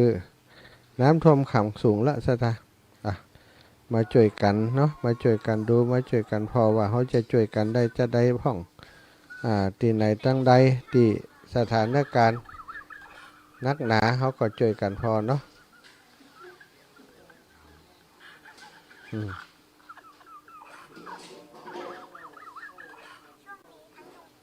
มาช่วยกันพอกันกอยจะดูสถานการณ์ตั้งหลุมลงไปแต่กี้เปิ่นก็สวทเชียงใหม่เนาะพอที่สวทเชียงใหม่พอสวทลำพูนสวทเชียงใหม่สวทเชียงใหม่นี้ตอนนี้แจ้งมาโอ้อาจารย์มาอีกแล้วขอบคุณครับครับผมสถานการณ์ภัยภาคเหนือเวลา 10:46 นาที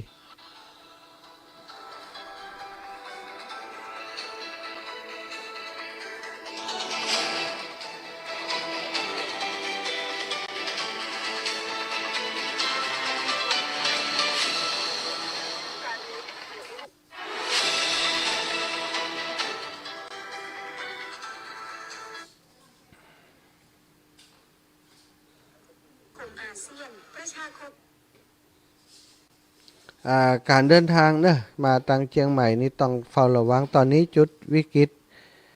เลยสะพานนวรัตน์เมื่อเวลา 8 นาฬิกาน้ำลดลงจากจุดวิกฤตคือ 4.20 เมตรเหลืออยู่ที่ 3.93 นะสถาน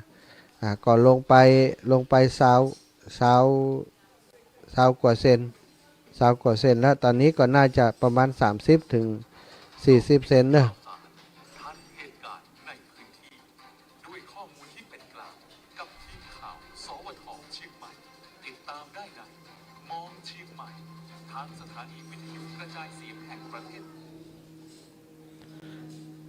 ระยะเฝ้าระวังนะ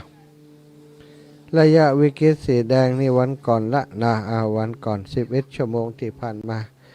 ตอนนี้คงต้องไปดูที่ลำพูนว่าทางลำพูนเตรียมการอย่างไว้อย่างใดพ่องเนื้อพื้นที่ที่น้ำที่จะลงไปที่ลำพูนสถานการณ์ที่ลำพูนเนาะสถานการณ์การแจ้งภัยเตือนภัยที่ลำพูนไปถึงไหนอย่างใดพื้นที่รับน้ำที่ลำพูนลำพูน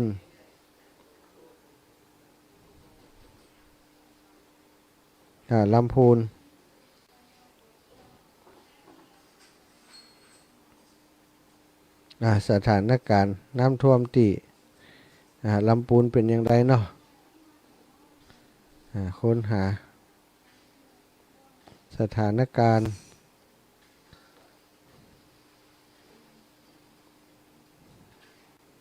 ลำพูน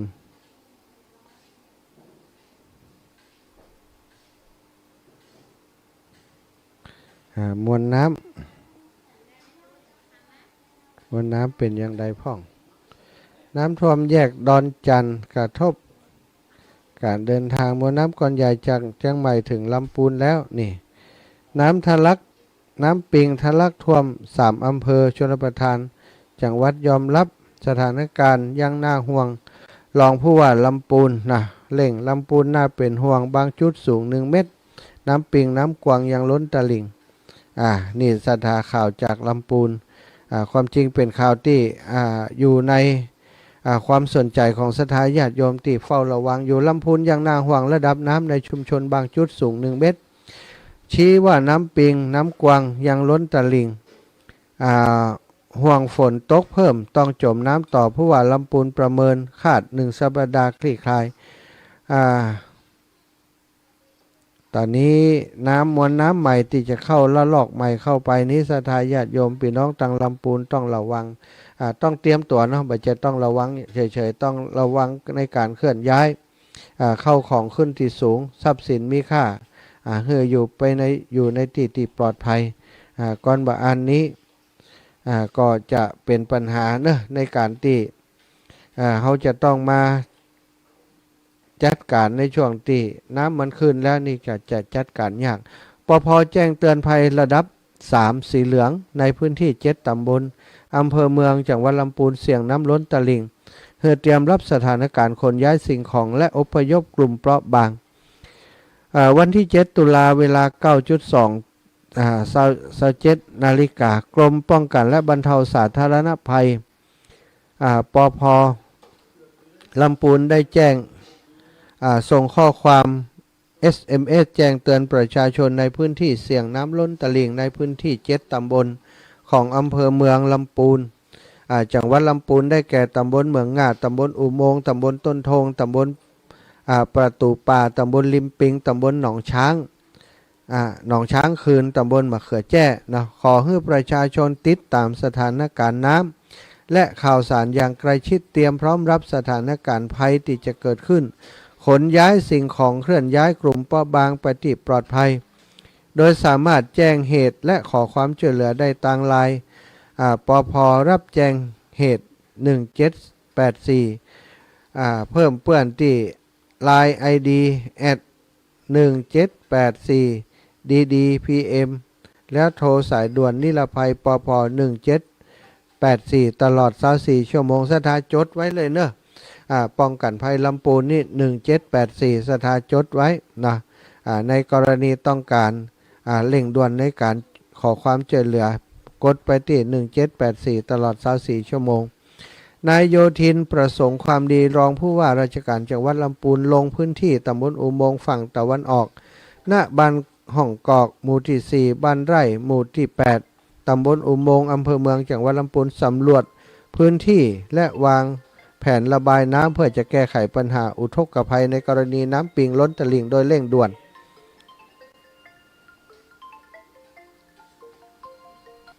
เจริญปอนโยมแม่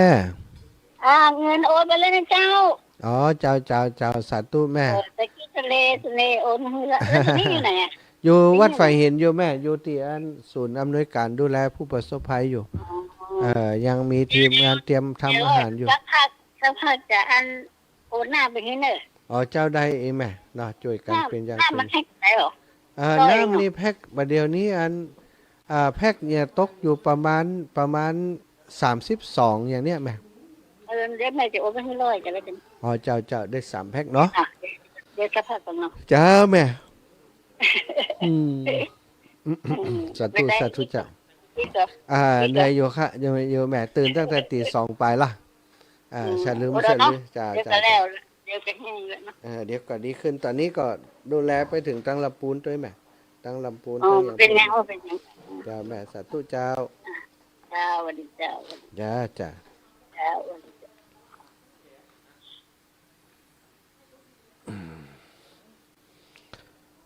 ร้อยตรีหญิงอริยาสิริประยงเนาะสมจิตอินทรวิจิตบันฟ่อนเจริญปอนอีละคือปีเมาหน้าไม่ได้เจ้ามี50ก็แพ็คหรอกต้องสัก50อ่ะ50มันนักไปก้าถ้า50ตุปีจะไปเอา50ก็แหละถ้ามันครบก่อนเอาไว้ตีล่าหันก่อน แล้วเปลี่ยนมันก็หอมมา อืม ประมาณ15 แพ็คอะ จ้ะเดี๋ยวบอกคนนั้นคนนี้เปิดกระตึงหอมกันว่าถ้าเดี๋ยวตุปีจะประกาศให้ตัวลำปางเดี๋ยวก็คงวันนี้จะคงจะลงไปลำปางอ่ะต้องไปขนเอาติลำปางมาพอ อ๋ออันมาแวะเอาก่อน แวะเถอะ เขาไม่เมินแล้วเขามันจะเมินเขาบอกมา มากะ ต้องเอาด่วนๆเนี่ย วันผูกเมื่อเจ้า เดี๋ยวจะประกาศคืนนี้ครับ ปลูกในเจ้านี่คืออะไรอย่าง ไปเอาหน้ามา เอาน้ำก็มาบิณฑบาต ลวดด้วยโมลวดบินทบาทไปด้วย รถบิณฑบาตเลยเนาะ เจ้า อ๋อตะกี้พี่แอนเอามาให้นั้น3 แพ็คของน้องซิม เจ้าได้ 13แล้วก็ของกูพาม2 15ไปได้อยู่ดู เจ้า เจ้าด้ามมันต้องเอาไปด่วนไม่เมินได้นะ เดี๋ยวมันจะเสีย มันจะเน่าครับเป็นได้อ่ะ มันหมดอายุนะทุกพี่ จะได้หมดอายุอ่ะ ก็มันจะขึ้นเขียวอะกะ เหรอมันเป็นอย่างไรเนี่ยมันมีวันหมดอายุกะ มันมีมันจะเขียวมันจะเป็นเต้าอะกะ โอ้อันน้ำค่อยดีแล้วนี่ ระวัง สาธุอิละบุญรักษาเนอะ อันประกาศเนาะ เจ้า การวิทยุอะมันผูกมาบ้านป่อน เจ้า เจ้าโอเค สาธุค่ะ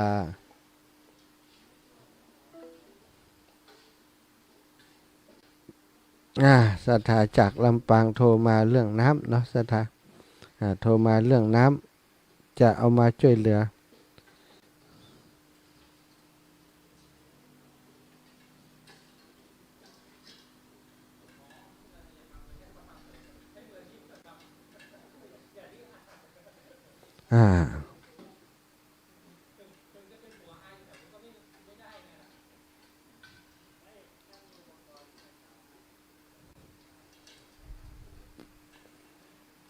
ศรัทธาญาติโยมมีการแชร์อย่างต่างๆเนาะเดี๋ยวก็เข้าไปอ่านเด้อข้อมูลผู้ประสบภัยในพื้นที่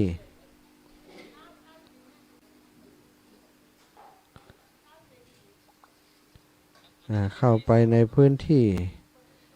อันนี้ตะวาแล้วศรัทธาเดี๋ยวจะขอเช็คข้อมูลกันเด้อ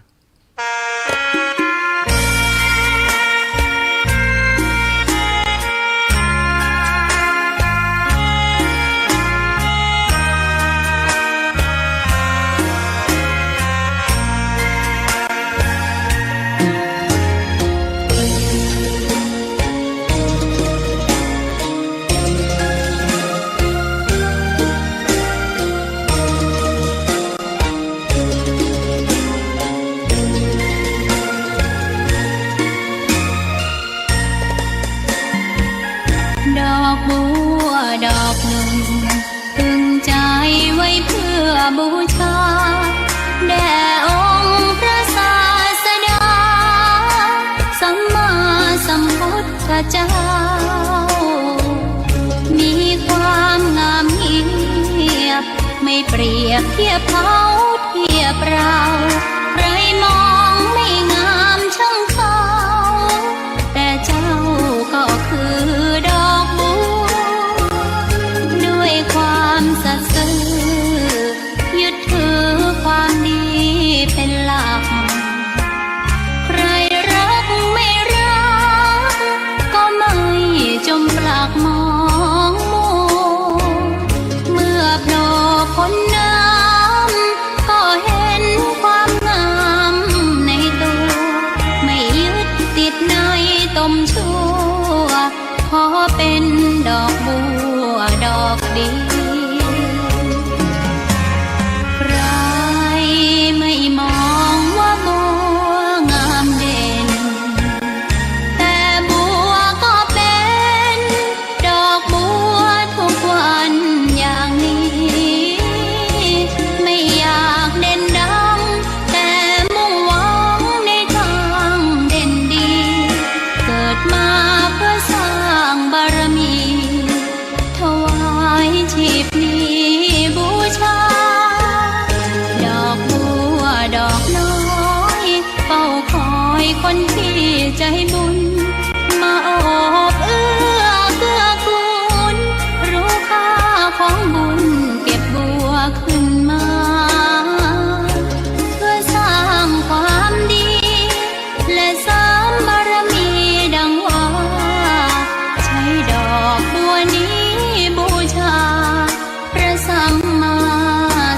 พุทธพระองค์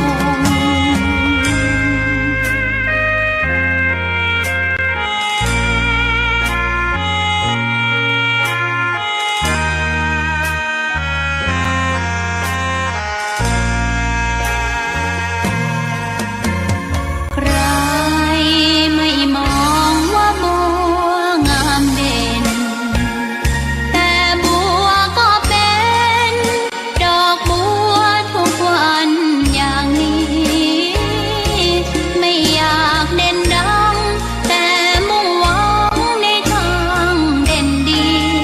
เกิดมาเพื่อสร้างบารมีถวายชีพนี้บูชาดอกบัวดอกน้อยเฝ้าคอยคนที่ใจบุญมาโอบเอื้อเกื้อกูลรู้ค่าของบุญเก็บบัวขึ้นมาเพื่อสร้างความดีและเสริมบารมีดังว่าใช้ดอกบัวนี้บูชาพระสัมมาสัมพุทธพระองค์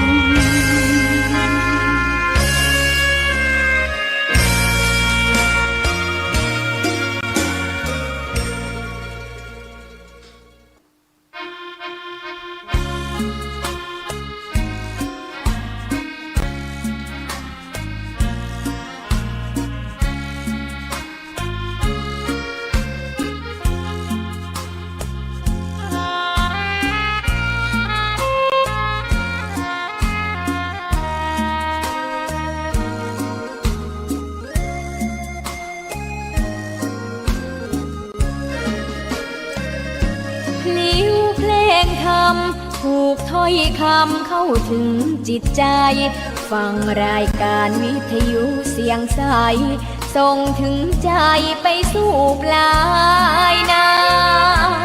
สารธรรมน้อมนำมองพระศาสดา บอกผู้คนทั่วลาหันมาเข้าวัดฟังธรรม คลื่นเสียงนี้เป็นคลื่นธรรมะจากใจ ส่งถึงบ้านไกลบ้านไกล ฟังได้สุขใจล้ำยามดึกดื่นค่ำคืนมีงานต้องทำเป็นคลื่นสารธรรม เน้นย้ำธรรมะเพื่อนใจ เสียงคลื่นธรรมบอกหลักธรรมให้คลายความเหงา ฟังเสียงธรรมะเบาเบาบอกเล่าถึงคนบ้านไกล สื่อธรรมะบอกลดละละวางด้วยใจ สื่อไปถึงสวงใน เข้าใจหลักธรรมหลักดีพลิ้วเพลงธรรมผูกสัมพันธ์จิตใจร่าเริง ฟังสาระธรรมะบันเทิง รื่นเริงในชีวิตยามวันว่างเดินทางไปเยี่ยมสถานีนัดพบกันน้องพี่วันนี้วันดีวันเสาร์สวดมนต์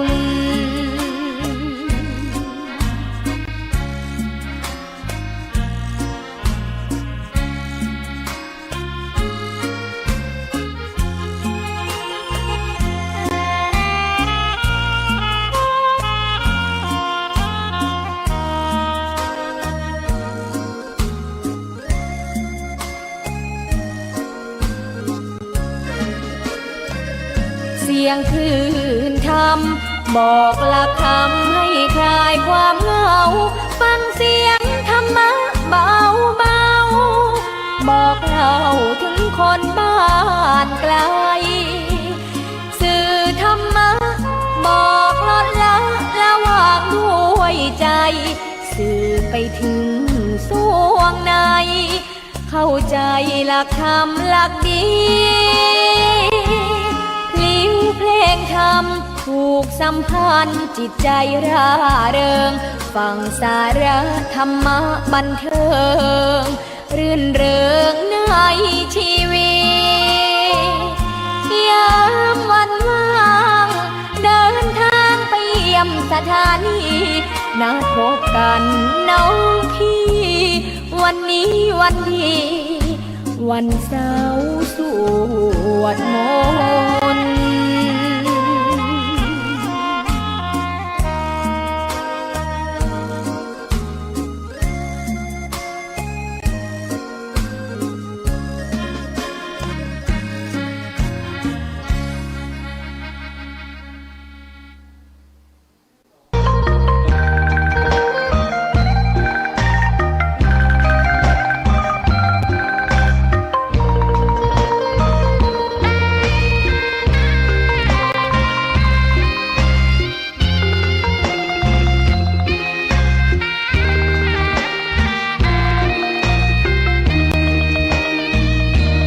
ตาฟ้าหรือบารมีชักนำถึงอยู่แสนไกลล้ำพระธรรมไม่มีมองไม่ฟ้าเพียงดินยังทวินฝันไฟเข้าดงขมิ้นเมื่อใดอิ่มอกอิ่มใจเสมอสายทางคนดีใจน้อมอธิษฐานบารมีสิ่งดีที่ได้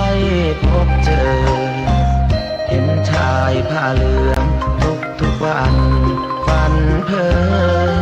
อยากบวชจริงละเมอเข้าวัดบ้านคงเป็นบุญที่เคยเป็นทุนสร้างมารักผ้าเหลืองดังว่าปรารถนายึดมั่นอยากบวชทุกทีผ้าเหลืองผืนนี้ผูกพันอยู่ในใจทุกวันใฝ่ฝันถึงผ้าเหลื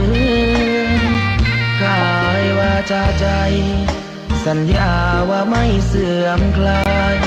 หัวใจมุ่งหมายเนืองไม่มีอะไรมากันให้คนคืนศรัทธาผ้าเหลืองบวชเป็นเรื่องใหญ่เราวันรอคอยเข้าโบสถ์ได้บวชเสียทีเป็นคนสุขเต็มที่ตามรอยบารมีพระพุทธเจ้าเป็นใหญ่บุญคุณของแม่ดาวเลี้ยงเราต้องฟ้ามืดบดฝนตกซอยเร็วพอผู้ดอยมืดเมยหมอกฟ้าฤดูหน้าฝนมาตกแต่ตกบ่ายามกลางภาษามันยังมาเปิงสายน้ำแม่อิงขึ้นจนหน้าปอเถิงเวียงแก่นเมืองเถิงเป็นห้องเป็นให้แสนลำบากใจเพราะบ้ากลัวแนมพะเยาผู้สางเจียงคำเจียงม่วนเมืองปงน้ำไหลเจียวลงเอาอย่างบ่ได้บางพ้องไข่หัวพ้องสีตาให้เหมือนสายน้ำไหลบ่ปีกไว้ขึ้นมาให้ธรรมชาติแน่กลัวแต่แน่เป็ดไก่หมูแม่ไผ่โจ้ยบ่ได้จำเป็นต้องตายวำวายมอดมวยน้ำยมก็นักน้ำก็ลายวุ่นว่าวุ่นวายเดือดกันจนต่างรถท่านนน้ำปอล้นเก็บของขึ้นบนบ้านไผ่บ้านมันเมืองนา นเจียงกลางปัวตาวังผาเขตวัดเขตว่าน้ำจนปอท่วมให้นาป่าสวนจนปอบ่คืนพี่น้องเมืองเป็นนครโกใสแม่ยมน้องไหลตกใจตื่นเต้นบ้านจองเฮือนหอน้ำเข้าบ่เว้นงัวควายหนีเพ่นหล่นปอบะตันสาเหตุฝนตกซ้ำมาติดกันหลายคืนหลายวันป้องกันบ่ได้น้ำน้องขอนไหลเป็นภัยเตื้อนีควันมา32 ควันคือพี่น้องตั้งมวลปลอดภัยน้ำท่วมพะเยาแป่นานพี่น้องกันล้วนขอเป็นหนึ่งส่วนส่งกำลังใจไปอุทกกะไพฝนตกสายน้ำน้องไหลก้อยอดใจกำเดียวก็แห้งขอจบการแสดงไว้เพียงเต้านี้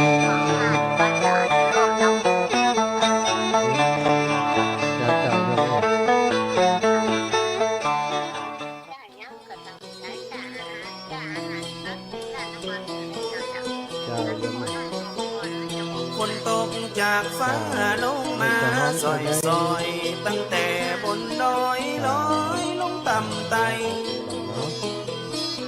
เหมือนฟ้าตั้งบนกำลังห้ำให้พอป่าไม้ลมหายเปปังเจ้าธนาคารกรุงไทยตกแค่ยามสุดคืนสุดวันหน้านำบ่ยังสักคำน้ำลอยลองโอยไหลมาเร็วโอยบ่มีเดินจามีคนในเจ้าขอมาไม่เป็นบ่ถึงชั่วโมงน้ำแดงเต็มเบลมันมากำเดวเอาในบ่ได้ลองเอาเบอร์ใหม่ก็ได้ตำบลตับเต่าละเมืองเทิงตันในพวกพุทธท่านใดน้ำไหลมาบ้างเจ้าแล้วก็พอตั้งน้ำอิงที่บ้านยังป่าตานน้ำไหลล่องตังเข้าจอเข้าบ้านเข้าในบ่อตันมันมาโวยแต่เขตอำเภอเทิงพนมเติมถนนกระแสไหลวนเต็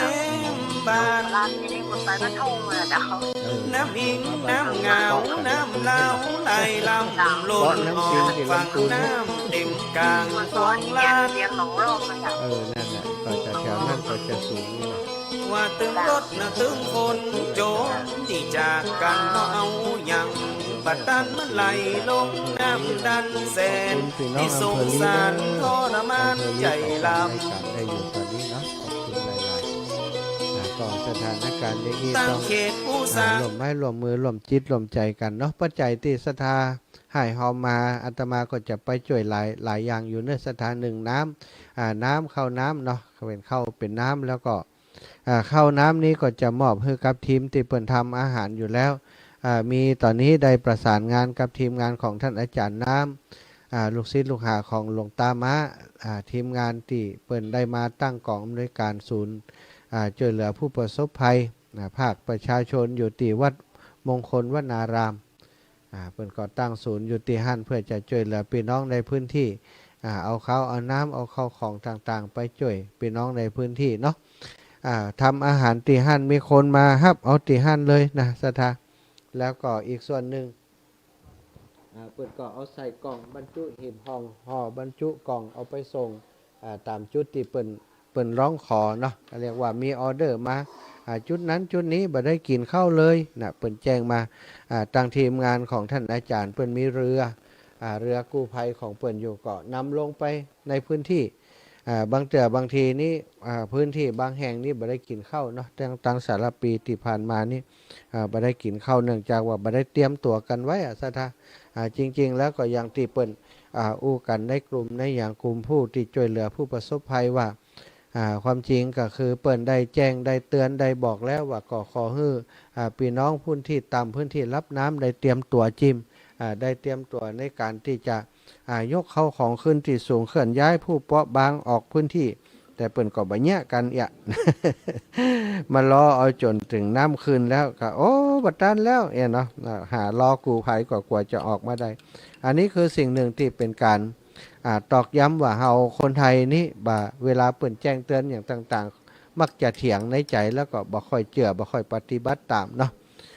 นี่เปิ้นก็ในกลุ่มทีมกู้ภัยเปิ้นอู้กันนะสถาบ่ได้อู้เองเนาะทีมกู้ภัยว่าส่วนใหญ่ก็คือทางการไปบอกขึ้นแล้วว่าเคลื่อนย้ายออกจากพื้นที่เปิ้นว่ามันเป็นหยังเปิ้นดูแลตัวเองได้เขาก็เลยถอยแต่พอดึกเดินกลางคืนมาเอาละเดือดร้อนและน้ำขึ้นอยู่บ่ได้ไปไหนบ่ได้ก็ขอเรือเปิ้นไปช่วยก็ยังว่านะดึกเดินคนก็พักผ่อนนะบางเตือเรือกู้ภัยนี่เขาทำงานมาทั้งวันเน็ดเลยก็ต้องพักผ่อน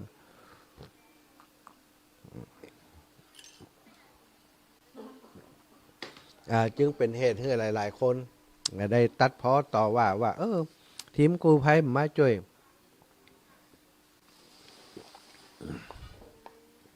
ส่วนงานต่างๆมาช่วยทีมกู้ภัยต่างๆสถานส่วนใหญ่ก็จะเป็นจิตอาสาไปนักนะที่ปภ.หรือว่าป้องกันภัยของจังหวัดต่างๆแต่ที่มีหน่วยงานเป็นอยู่เนี่ยอบต.เทศบาลก็ดีนะบ่ได้มีอุปกรณ์อย่างนักหนามีชุด2ชุดอย่างเงี้ยมันก็บ่สามารถจะดูแลได้ทั่วถึงต้องอาศัยเครือข่ายมูลนิธิต่างๆซึ่งเป็นมาช่วยในนามของจิตอาสาเนาะ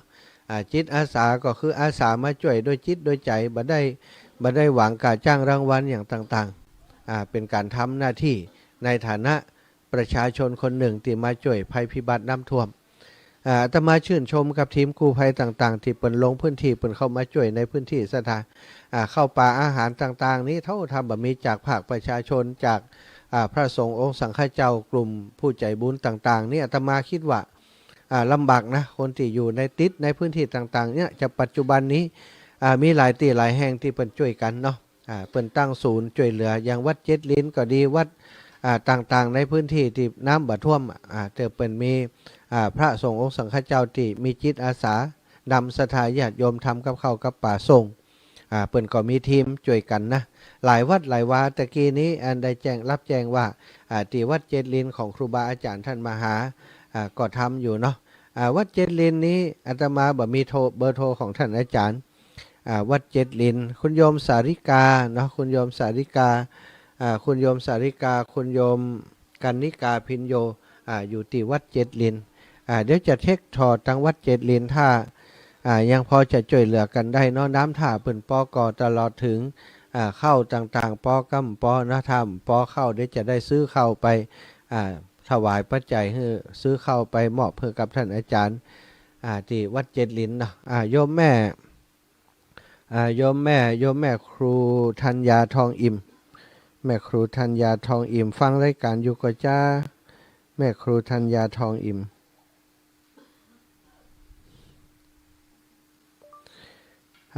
แม่ครูธัญญา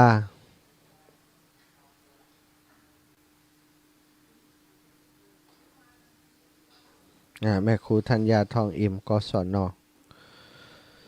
อาจารย์พิษณุอาจารย์พิษณุที่อันวัดเจริญเจ้าตะกี้พระอาจารย์โทรมาก่อนบ่ได้โทรกับลังโทรเดี๋ยวนี้ใจก็ไปก่อน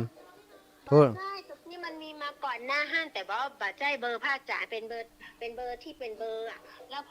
พอแม่ครูห้ามเขาก็ไม่พูดก็ยังว่าเป็น18มงกุฎกาแล้วก็กดสายทิ้งก็เป็นของพระอาจารย์เนี่ยโอ้กะอันนี้มันใจ18นี่21มงกุฎนะ21มงกุฎแม่ไปตลอนยิ่งตื่นเจ้าอยู่โอ้ยเอาเองที่ไหนมาประลำระวังนอกเป็นห่วงนะอันนี้อู้แต่นะถ้านอกก็ดูแลจิม เป็นน้องเป็นนุ่งเป็นลูกเป็นหลานนี่เนอะ ถ้านอกก็ดูแลจิม บ่เอา ตายเชียงใหม่ก็เผาเชียงใหม่นะไปลำปางนะ โอ้ย แม่ เผาไปพวกเสียดายเพิ่นเอา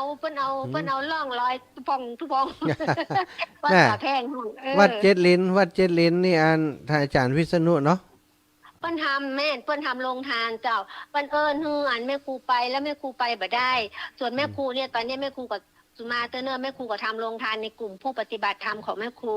แล้วก็ฮือน้องที่เขาอยู่ตัวยเนี่ยเขาเป็นกู้ภัย คือเขาเอาไปส่งฮือเฮาบ่ต้องหาหิ้วแต่เฮาเป็นสะพานบุญ ก็เลยสั่งไปแล้ว100 กว่าชุดลองกอยว่าอันในกลุ่มเนี้ยเขาจะพึงพอใจมากใดจะช่วยเหลือได้นักสดาเจ้า เจ้า แล้วก็วันต่อไปค่อยดูสถานการณ์เป็นวันเจ้า เจ้าดี แล้ว ดี เงิ ดี นพระอาจารย์โทรมานี่มีอะไรอย่างฮือช่วยเหลือดูแลกับเจ้า เฮ้ยจ่วยมาเนี่ยกินที่วัดไฟเห็นอ่ะ ก็ให้ไปตื้อกับไปเดียวนี่มือยังคาเนี่ยเนี่ยกินให้แม่อุ้ยฮืออุ้ยหมอนเนี่ย จ้ะ กำลังจะทอดปลาส้มฮืออุ้ยหมอน เออ ใจนี่ไปถึงอันวัดสายถึงไปถึงกุฏิอะ จ้ะ แล้วมันไปหาได้เนี่ย อากาเอาใกล้ๆให้กาแม่เอาที่อันแม่ทำได้แล้วก็อย่างที่แม่ย่านี่ดีแล้ว แม่แล้วมันก็เลยรู้สึกอึดอัดนะเต่า เป็ อึ น ด ไง อัดที่ว่าเราเคยไปอย่างปีที่โควิดเนี่ยโอ้เต็มที่เลย เพราะว่ามีคนดูแล แต่วันนี้นะเวลานี้นี่บ่ได้เลย ก็เราต้องเอาพระในบ้านก็เลยมีความรู้สึกว่า มาได้ไปไหนอย่างใจ ได้แต่เป็นสะพานบุญบอกให้เขาหอมปัจจัยส่งก็บ้านก็นู่นนี่นั่นเนี่ยตามที่เราจะทำได้อ่ะ เจ้า เจ้า แม่ ใจแต่ใครไปยืนเคียงข้างเนี่ยใครไปลงเหือแอวเข้าไปในหมู่บ้านนะ เดี๋ยวก็จะลงแล้วเดี๋ยวก็จะอาบน้ำละตอนนี้เขาทำกับข้าวใกล้เสร็จแล้ว วัดไฟหินกี่วันเจ้า วันนี้น่าจะเป็นวันสุดท้ายเพราะว่าอันตอนบ่ายนี้จะลงไปวัดมงคลวนารามตั้งศูนย์อยู่ที่ปุ่นจุดหนึ่งก็จะเอาลงทุกปุ่นแล้วมันจะใกล้โยมแม่ตีเชียงใหม่นี่มันตื่นละ แต่ว่าสารปีนี่ก็โอเคนะเจ้า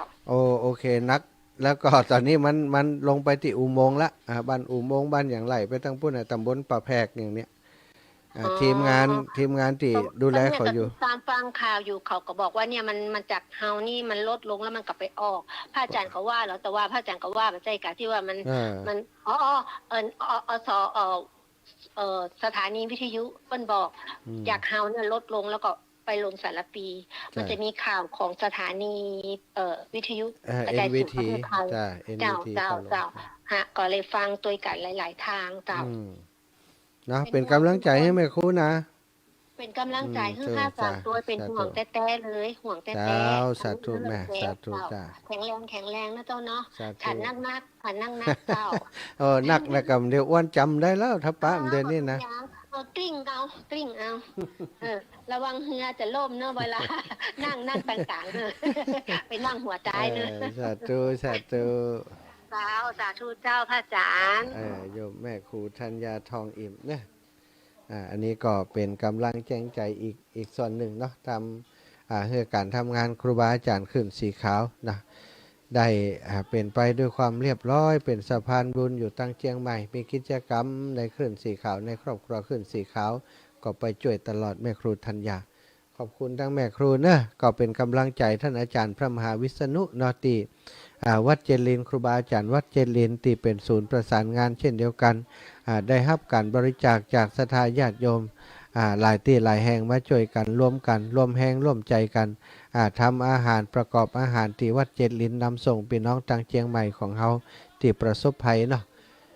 สำหรับของที่วัดไฟหินของเฮาเนอศรัทธาก็คงจะเปิดศูนย์ดูแลทำอาหารถึงวันนี้แล้วก็ต่อจากนี้ก็คงจะไปทำที่วัดมงคลวนารามเอาความช่วยเหลือไปช่วยตังปูนเพราะที่นี้บริเวณในพื้นที่ของตังเมืองเชียงใหม่วัดวารามต่างๆที่อยู่ใกล้เคียงกันเปิ้นก็ทำอาหารประกอบอาหารช่วยเหลือกันละเฮาก็คงจะเป็นส่วนหน้าไปช่วยผู้ประสบภัยที่ตั้งหน้าที่เดือดร้อนนักกว่าก็ลงไปเรื่อยๆเนาะตามน้ำปิงไปจุดใดที่มีความเดือดร้อนสูงก็คงจะเข้าไปร่วมกับทีมกู้ภัยที่ทำงานร่วมกันอยู่จิตอาสาที่ทำงานร่วมกันอยู่สนับสนุนดูแลเปิ้นเรื่องน้ำมูกน้ำมันตะกี้ก็โทรมาคุณโยมจามอนบอกว่าน้ำมันไฮโดรลิกของ ตัวยกเรือมันหัวนะมันมดก็ต้องแวะซื้อบอกว่าจะแวะซื้อที่ไหนได้พ้องเนาะน้ำมันไฮโดรลิกของเรือนะเดี๋ยวก็จะเช็คพอว่าเชียงใหม่มีตีขายน้ำมันไฮโดรลิกตีร้านใดพ้องตีระหว่างทางที่จะไปสารปีนะตอนนี้ทีมงานที่ไปเอาน้ำยังบ่มาเด้อเนาะทีมงานที่ไปเอาน้ำท่านอาจารย์หนุ่มทุปิตะวันแล้วก็โยมเดชาเนาะไปเอาน้ำเตียนสันทรายนะเอาไปเอาน้ำที่สันทรายเพื่อจะนำมา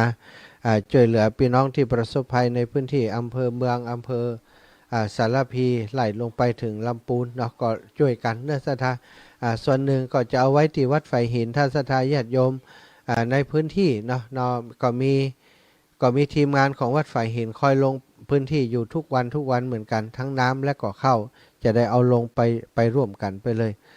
ขอบคุณดีเจเรียวเนาะเจ้าของรายการเดอะเฮียนนะของสถานีวิทยุ 104.50 เมกะเฮิรตซ์แล้วก็ทีมช่วยเหลือของดีเจเรียวที่อยู่ในวัดไฟเห็นนี่เนาะปีนานทินก็ได้เป็นอีกกลุ่มหนึ่งที่เอา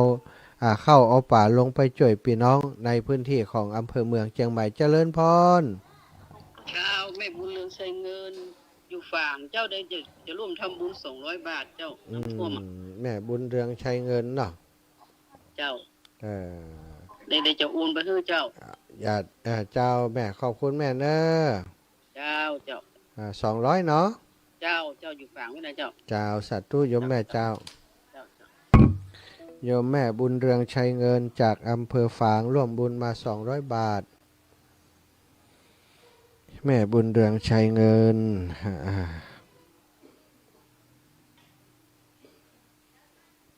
แม่บุญเรืองชัยเงิน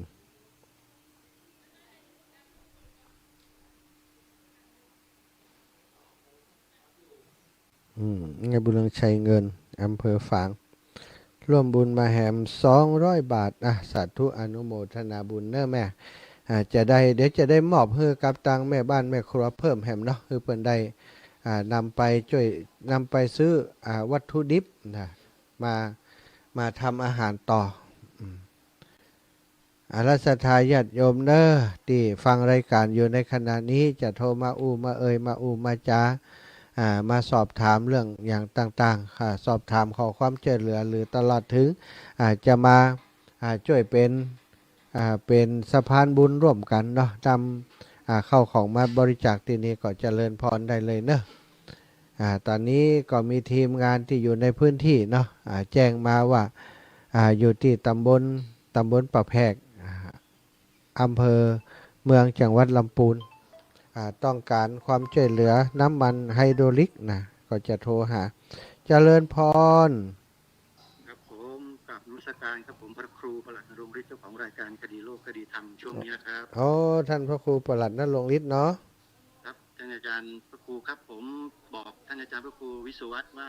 รายการผมนี่ตัดไปเลยช่วงนี้เพื่อจะช่วยพี่น้องชาวเชียงใหม่ก่อนครับผมก็ขอมีส่วนร่วมเล็กๆน้อยๆ 1,000 บาทครับ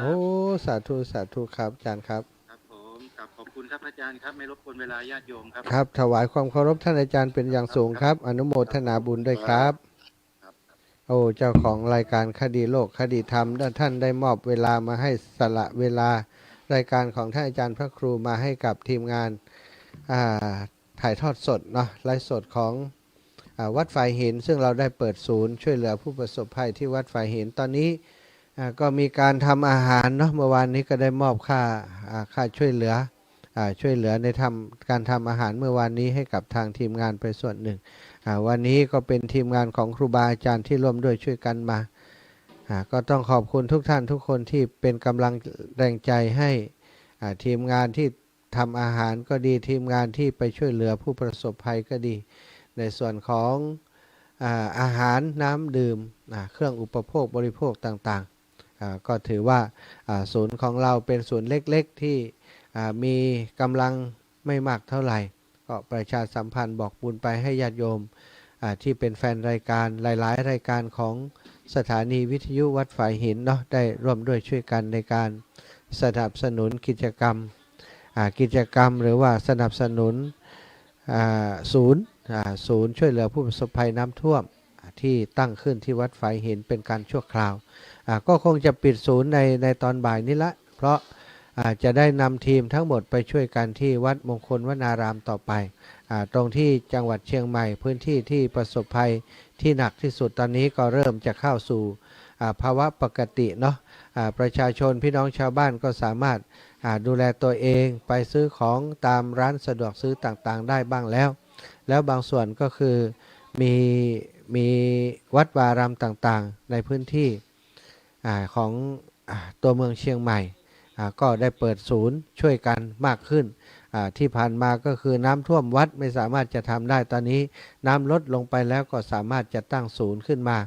เป็นศูนย์เฉพาะกิจที่ช่วยเหลือพี่น้องในชุมชนของตัวเองได้แล้วเนาะก็คงจะแบ่งเบาภาระกันสลับสับเปลี่ยนการทีมที่ทำอยู่ก่อนแล้วก็ขยับขยายลงไปช่วยเหลือทีมที่มีปัญหาอยู่ในพื้นที่อื่นๆต่อไปขอบคุณท่านอาจารย์พระครูประหลัดณรงค์ฤทธิ์เจ้าของรายการคดีโลกคดีธรรมซึ่งท่านอาจารย์ได้ถวายเวลาคืนเวลาให้กับวัดฝายหินมาเพื่อจะให้จัดรายการเป็นรายการสดรายการที่ร่วมบุญเนาะร่วมบุญในการเปิดโรงทานที่วัดฝายหินในการทำอาหารไปดูแลพี่น้องผู้ประสบภัยในพื้นที่ของอำเภอเมืองเชียงใหม่แล้วก็อำเภอสารพีจังหวัดเชียงใหม่ของเราที่ประสบปัญหาอยู่ในขณะนี้และญาติโยมทั้งหลายญาติโยมทั้งหลายที่ฟังอยู่เนาะต่างบ้านต่างจองก็จะอยากจะมีส่วนร่วมนำอาหารของกินของใช้ต่างๆมาร่วมมอบให้กับตั้งศูนย์ช่วยเหลือผู้ประสบภัยน้ำท่วมของวัดฝายหินที่ธรรมสถานวัดฝายหินได้นำมาช่วยกันได้เนอะตอนนี้ก็จะเริ่มนำเข้าป่าอาหารเข้ากล่องกาอะไรอย่างต่างๆไปช่วยผู้ประสบภัยก็กำลังนำเข้าของขึ้นรถอยู่ในขณะนี้เนอะท่านตั้งทีมงานของท่านอาจารย์เรียววันนี้ท่านจะไปตั้งใดจ้านะท่านอาจารย์พระครูท่านอาจารย์พระครูประหลัดณรงค์ฤทธิ์ได้โอนปัจจัยมาเป็นที่เรียบร้อยแล้วเดี๋ยวก็จะได้นำปัจจัยของท่านอาจารย์ส่งผ่านไปให้กับทีมที่เขาทำอาหารอยู่เนาะเป็นค่าใช้จ่ายต่างๆแล้วก็สำหรับทีมที่จะลงไ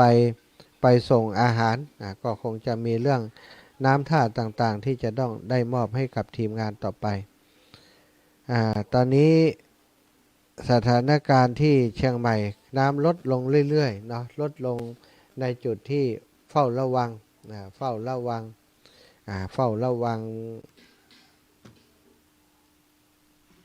ไม่มากนะคือเข้าสู่พื้นที่สีเหลืองแล้วญาติโยมที่ติดตามก็คงจะติดตามลงไปดูที่ทางของลำพูนที่มีปัญหาหนักอยู่ในขณะนี้เนาะก็ช่วยกันดูแลตั้งลุ่มไปต่อเนอะศรัทธาญาติโยมท่านพระครูประหลัดณรงค์ฤทธิ์คดีโลกคดีธรรม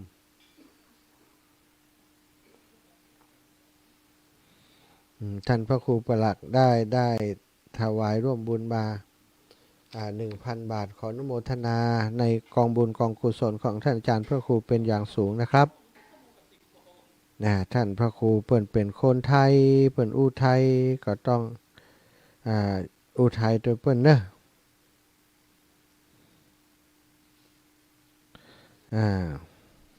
ช่วยจะขอท่านอาจารย์เสน่ห์กาลงช่วย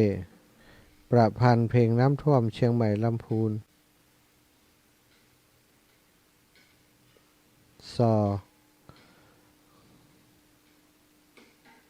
น้ำท่วม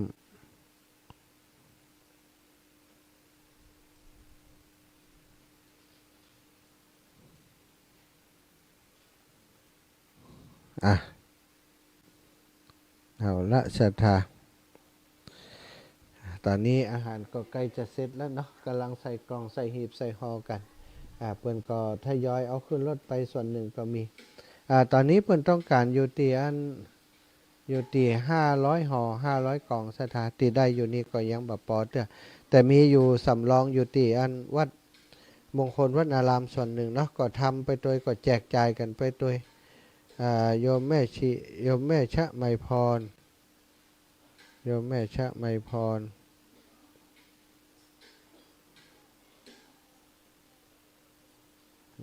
ชะไมพร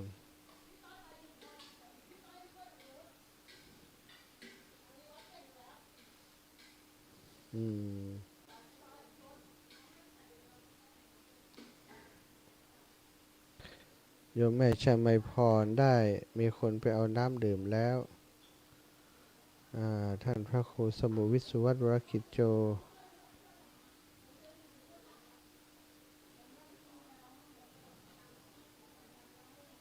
น้ำท่วมรับ 9,000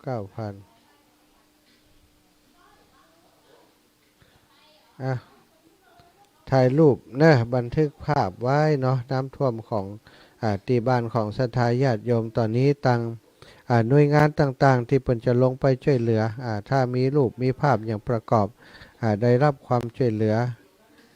ได้รับความช่วยเหลือในทันทีนี้เนอะ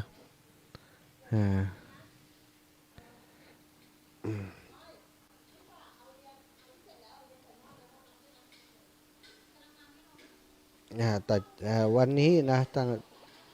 วันนี้ได้มอบอันปัจจัยสนับสนุนช่วยเหลือปรุงอาหารประกอบอาหารในวันนี้อีก 5,000 บาทที่วัดมงคลวนอารามนะก็จะได้นำไปช่วยตอนเย็นนี้เดี๋ยวก็จะไปปรึกษากับทีมทางพุ้นต้องการความช่วยเหลือด้านใดพ้องเพื่อจะอาจจะเป็นข้าวปลาอาหารเป็นข้าวเนาะเป็นข้าวที่จะมาหุงมาอย่างต่างๆถ้าเปิ้นต้องการเป็นกระสอบก็จะได้ซื้อไปมอบเพื่อเป็นกระสอบไปเลยเนาะที่ศูนย์วัดมงคลวนารามส่วนที่ศูนย์ของวัดฝ่ายหินของเฮาที่นี่เดียวทีมงานแม่ครัวคุณคุณเรวัตจะได้เดินทางไปช่วยติปุ้นเหมือนกันตอนนี้เฮาทำในส่วนของเฮาที่นี่ที่มีวัตถุดิบอยู่ทำให้เสร็จเรียบร้อยก็จะได้เดินทางไปตังสารปีที่วัดมงคลวนารามต่อไปอันนี้ก็แจ้งให้ศรัทธาญาติโยมได้รับทราบเนื้อศูนย์ของเฮาภาคที่นี่แต่ว่าเฮาก็ไปเปิดติปุ้นต่อนะอาตมาภาพก็จะหาความช่วยเหลือมาช่วยศูนย์เปิ้นเพราะเฮาบ่มีทีมที่จะมาช่วยทำอาหารอย่างต่อใดมีบันักเนาะเฮามีทีมแต่จะลงไปแจกไปอย่างถ้าทีมอาหารก็ต้องหามาจากตังลำปางมาช่วยแต่ที่นี้ลำปางก็เดินทางก็คงจะไกลอยู่ก็เอาว่าที่เปิ้นมีอยู่แล้วเนาะไปช่วยเปิ้นในพื้นที่นี้เอาส่วนตังลำปางใครจะร่วมด้วยช่วยกันจะสนับสนุนมาวันนี้เนาะคืนนี้อาตมาจะกลับไปที่ลำปางก่อนวันพรุ่งนี้จะไปบิณฑบาตอยู่ที่บ้านฟ่อนไปฮับน้ำตัวฮับข้าวสารตัวอย่างต่างๆแล้วก็จะเอามามอบให้กับทีมที่เปิ้นดูแลอยู่ที่วัดมงคลวนารามหรือว่าถ้าเปิ้นขยับไปดูแลที่จุดอื่นใกล้ไปแหมก็จะได้ติดตามเอาเข้าของต่างๆไปบริจาคช่วยเหลือในศูนย์ของเปิ้นต่อไปตอนนี้ใครที่ฟังรายการอยู่เนาะจะฟังจากทาง Facebook ก็ดีจะฟังจากในสื่อสารอย่างอื่นก็ดีอาจจะโทรมามาจาจะมาสนทนามาแลกเปลี่ยนความคิดความเห็นหรือว่าแจ้งเตือนเรื่องอะไรอย่างก็สามารถโทรเข้ามาได้เนอะถ้ามาโทรมาร่วมแสดงความคิดเห็นเอ่ยกันได้เนาะในช่วงนี้ก็ฟังเพลงธรรมะในรายการสักเพลงก่อนเนอะ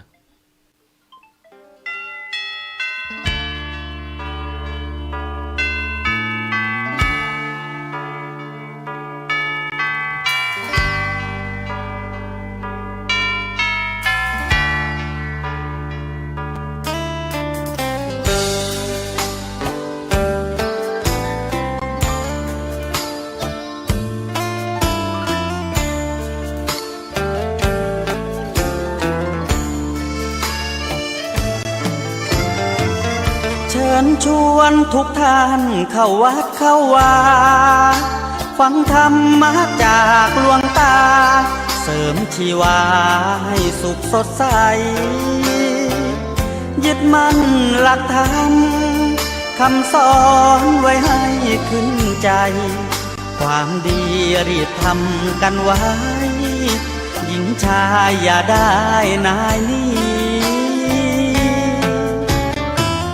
เ ชิญชวนทุกท่านเข้าวัดเข้าวาทำบุญด้วยจิตศรัทธาผลบุญพาให้เราสุขีจะทำการใดนำใช้ในสิ่งดีดีทำบุญให้ทานวันนี้ ไม่มีใครว่า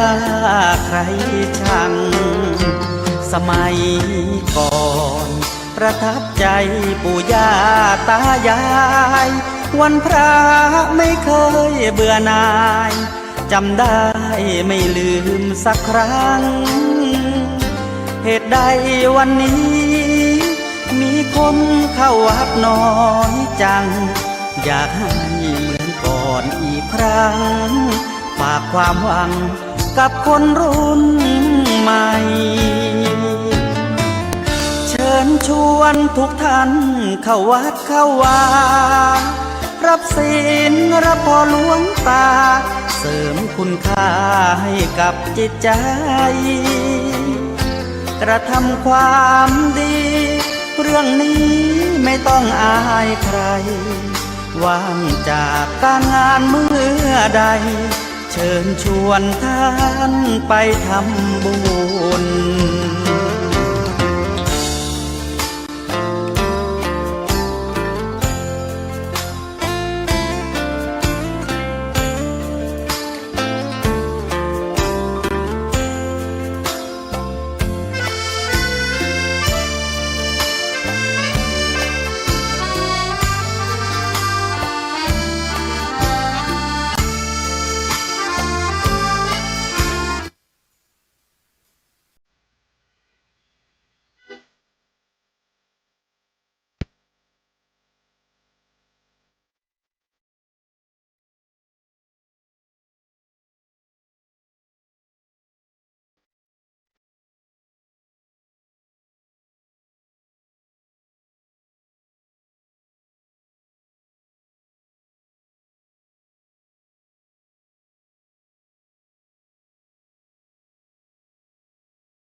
ท้องฟ้ามืดบดฝนตกซอยซอย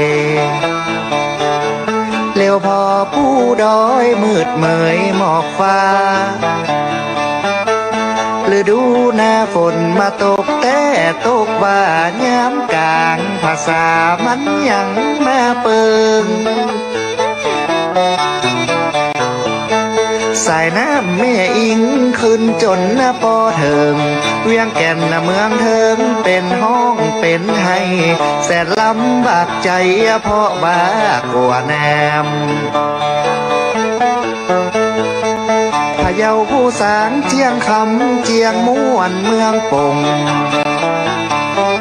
น้ำไหลเจียวลงเอาอย่างบ่ได้บางพ้องไข่หัวพ้องสีตาให้เหมือนสายน้ำไหลบ่ปีกไว้ขึ้นมาให้ธรรมชาติแน่กัวแต่แน่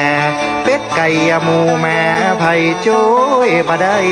จำเป็นต้องตายวำวายมอดมวยน้ำยมก็นักน้ำก็ลายวุ่นว่าวุ่นวายเดือดกันจน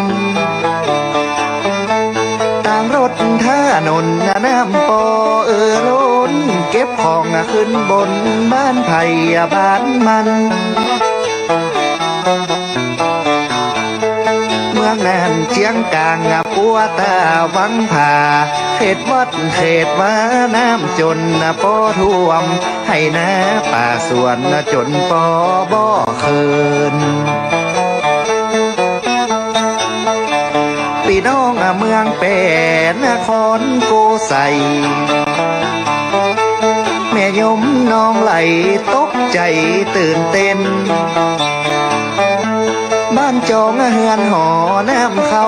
บ่เว้นงัวควายหนีเพ่นหล่นปอบตันสาเหตุฝนตกซ้ำมาติดกันหลายคืนหลายวันป้องกันบ่ได้น้ำน้องขอนไหลเป็นภัยเตื้อนี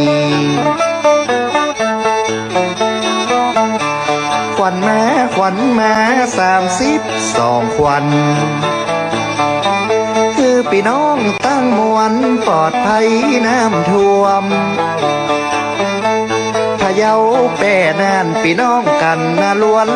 นขอเป็นหนึ่งส่วนส่งกำลังใจไปอุทกกะภัยฝนตกสายน้ำน้องไหลก้อยอดใจกำเดียวก็แห้งขอจบการแสดงไว้เพียงเต้านี้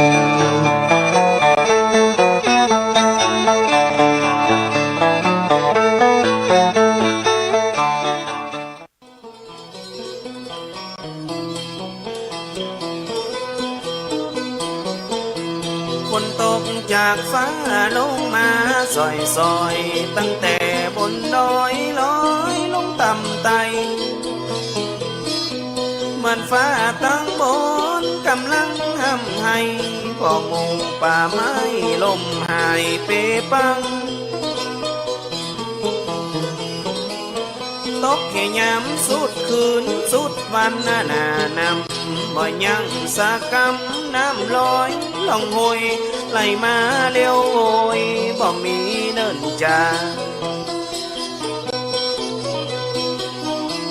บ่ถึงชั่วโมงน้ำแดงเป็นเปลวมันมากำเบลเอาไหนบ่ได้พอตำบลตับเต่าละเมืองเทิงด้านในหัวพุทธท่านใดน้ำไหลมาปังพอตั้งน้ำอิงที่บ้านยังป่าตานน้ำไหลล่องตางเข้าจอ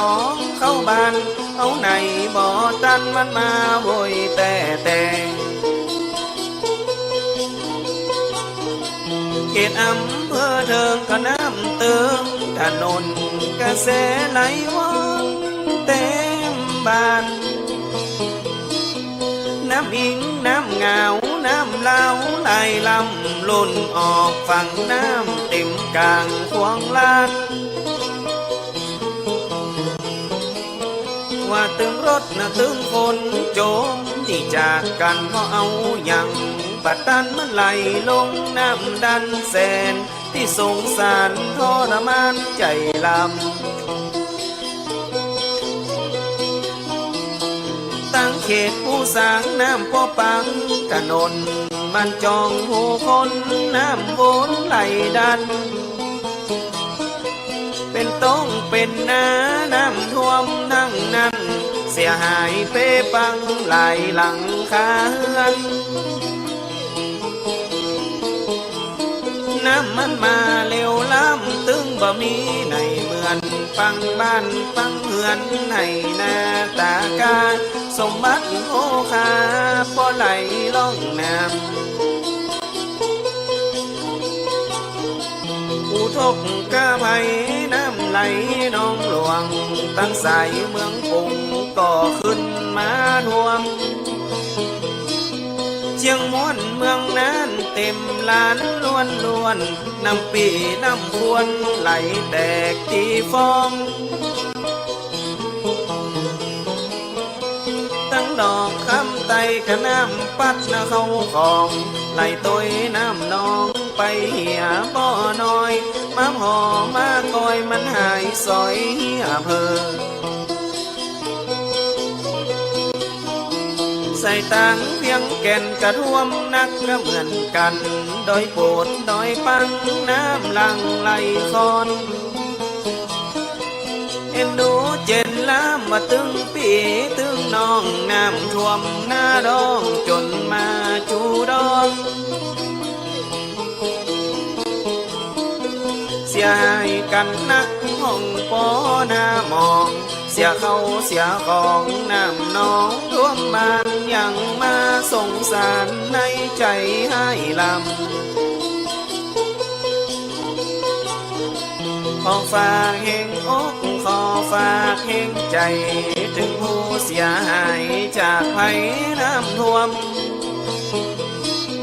หลายที่หลายต่างตึงเมืองนั่นเจียงม่วนเมืองปงขุนควรผู้สร้างเคียงคำเมืองเฮิงขุนตานว่าเวียงแก่นเหมือนกันจากเหตุน้ำปังท่วมจองท่วมบ้านคือใดปนหานน่ะเลี้ยวไว้บ่จาขอเป็นกำลังใจพี่น้องตั้งหลายเอาเสียงซอถวายเป็นกำลังใจเจ้าขอให้น้ำปันลงปันลดนั่นเล่าจากผู้โดนน้องเน่ากระเป่งซอมาหอมมังมองกะเสียเขาล้างมองกะเสีย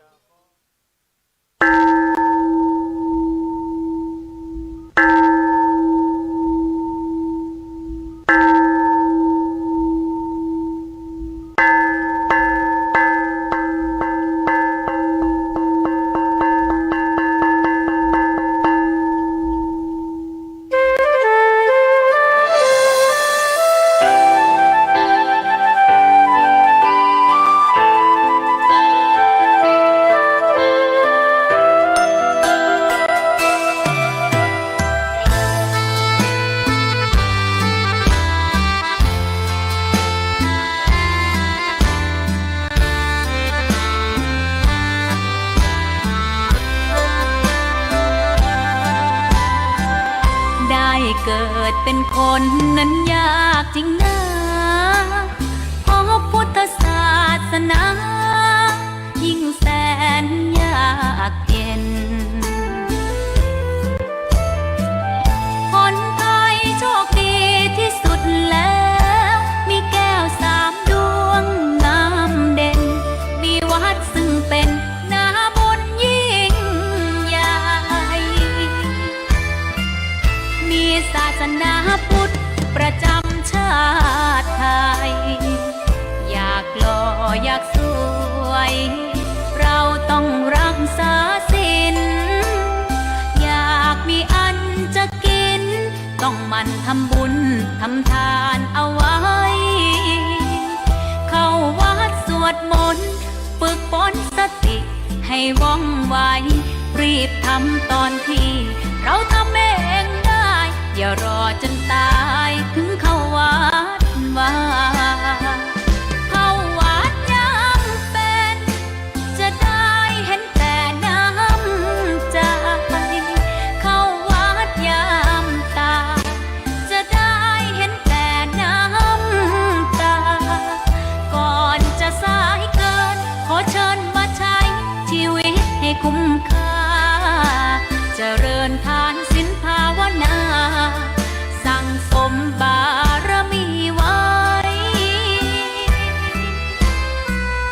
ทำบุญตอนที่ยังมีชีวิตย่อมดีกว่ารอเขาอุทิศบุญให้อย่ามัวหลงเพลินเดินห่างวัดตัวอย่างชัดๆมีมากมายเข้าวัดตอนตายสายเกินแก้กรรม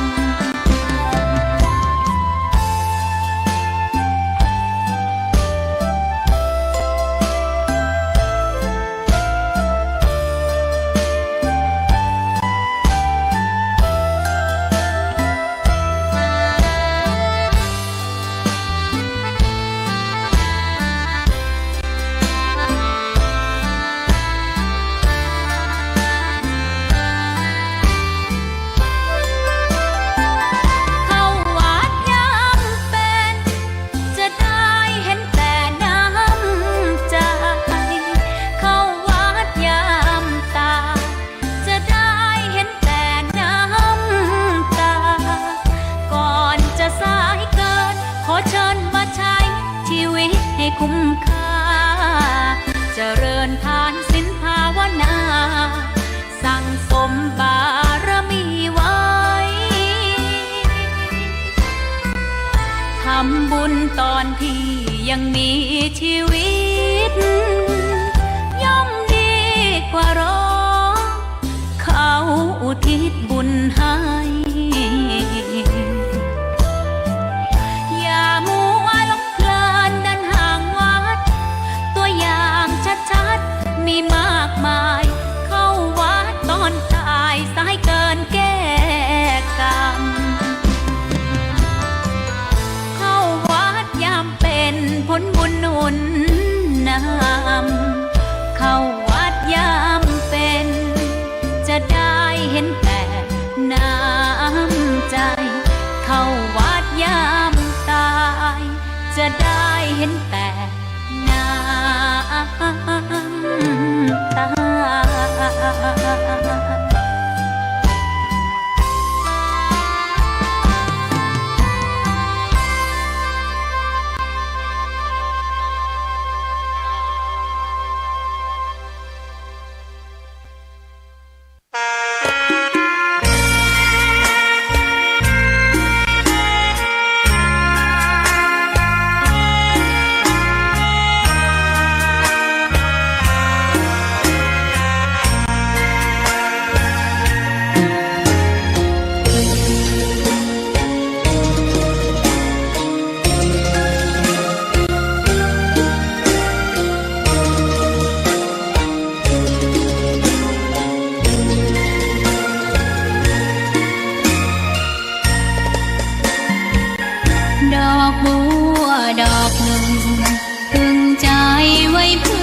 บูชาแด่องค์พระศาสดาสัมมาสัมพุทธเจ้ามีความงามเงียบไม่เปรียบเทียบเขาเทียบเราใครมองไม่งามช่างเขาแต่เจ้าก็คือดอกบัวด้วยความสัตย์ซื่อยึดถือความดีเป็นหลักใครรักไม่รักก็ไม่จมปลักมองมัวเมื่อโผล่พ้นน้ำก็เห็นความ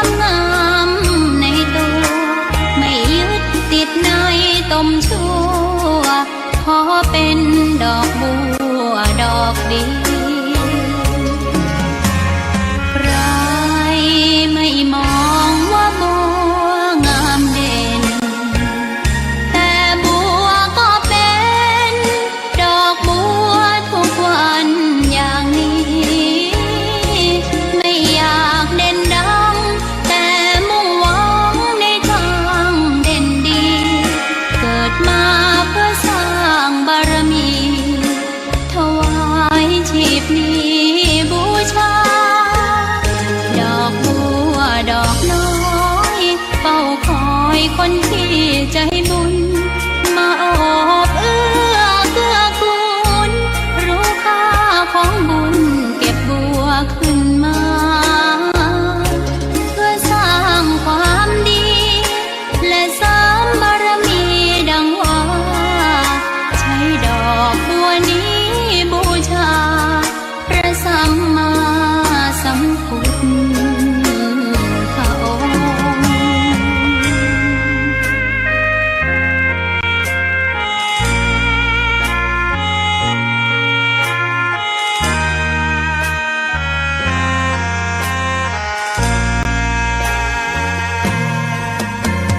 ใคร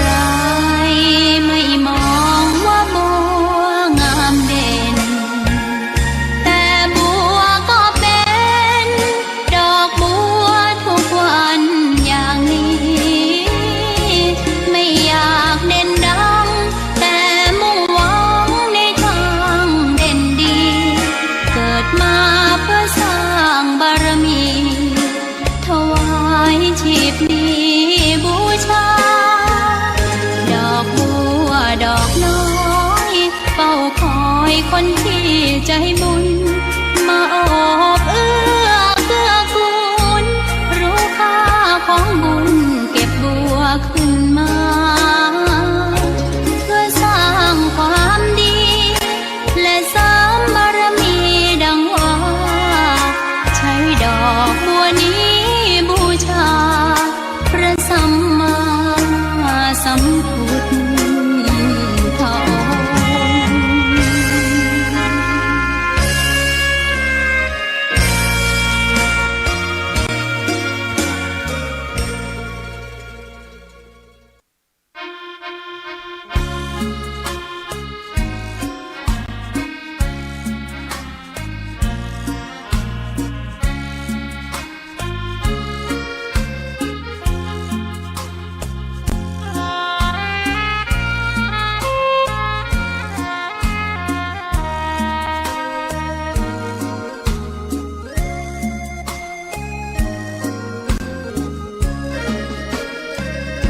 พลิ้วเพลงธรรมถูกถ้อยคำเข้าถึงจิตใจ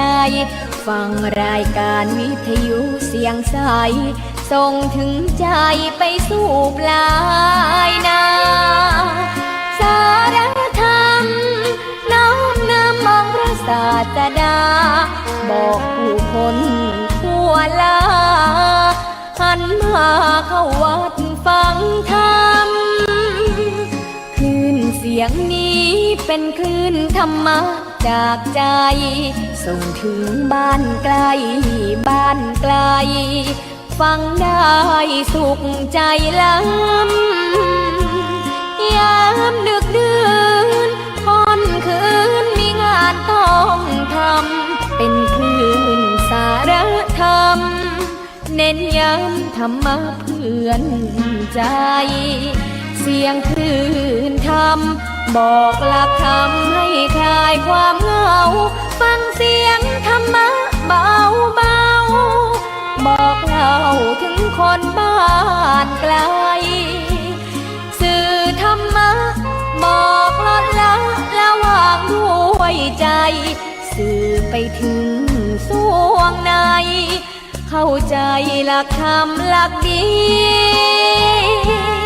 ลิ้วเพลงธรรมถูกสัมพันธ์จิตใจร่าเริงฟังสาระธรรมะบันเทิงรื่นเริงในชีวิตยามวันว่างเดินทางไปเยี่ยมสถานีนัดพบกันน้องพี่วันนี้วันดีวันเสาร์สวดมนต์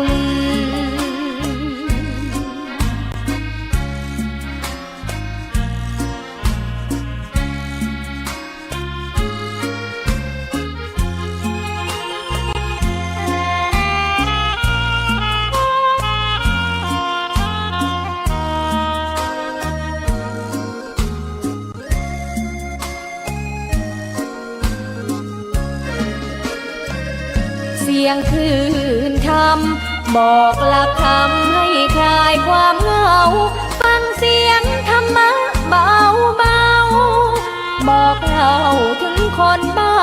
านไกล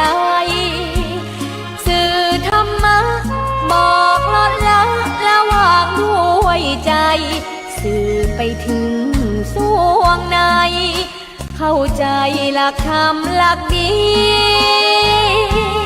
พลิ้วเพลงธรรมถูกสัมพันธ์จิตใจร่าเริงฟังสาระธรรมะบันเทิงรื่นเริงในชีวิตยามวันว่างเดินทางไปเยี่ยมสถานีนัดพบกันน้องพี่วันนี้วันดีวันเสาร์สวดมนต์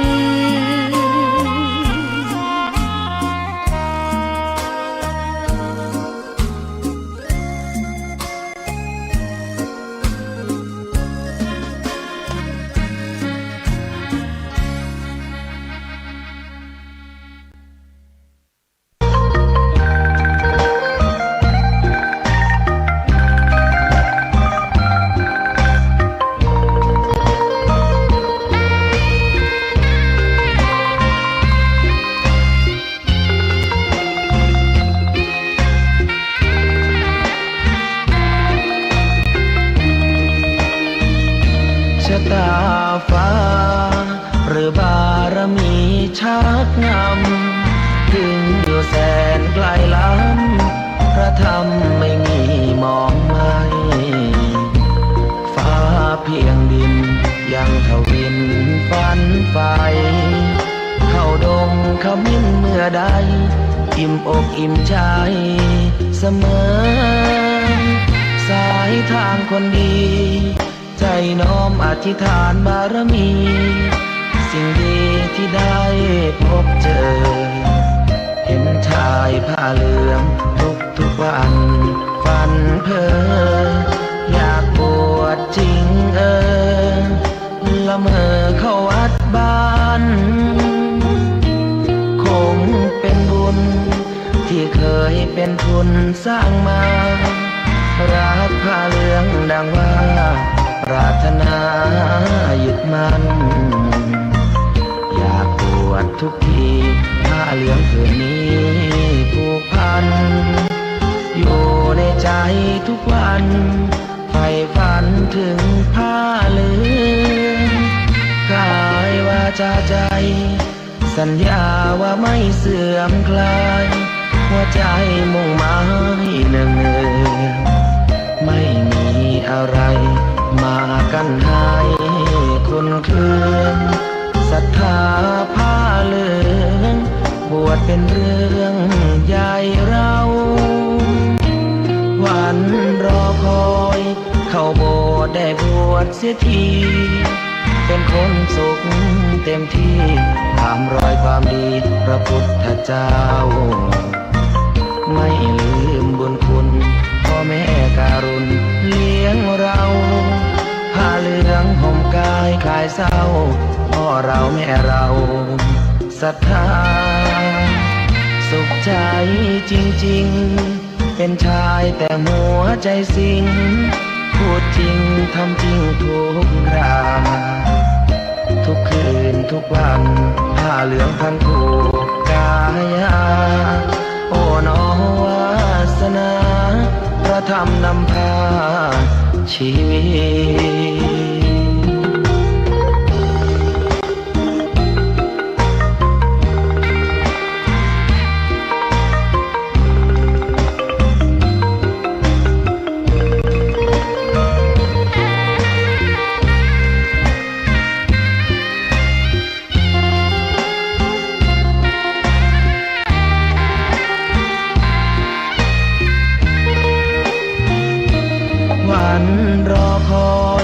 เข้าโบสถ์ได้บวชเสียที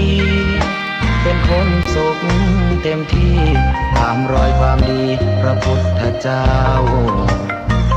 ไม่ลืมบุญคุณพ่อแม่การุณเลี้ยงเราผ้าเหลืองห่มกายคลายเศร้าพ่อเราแม่เราศรัทธาสุขใจจริงๆเป็นชายแต่หัวใจสิง พูดจริงทำจริงทุกคราทุกคืนทุกวันผ้าเหลืองพันผูกกายาโอ้น้องวาสนาเพราะทำนำพาชีวิต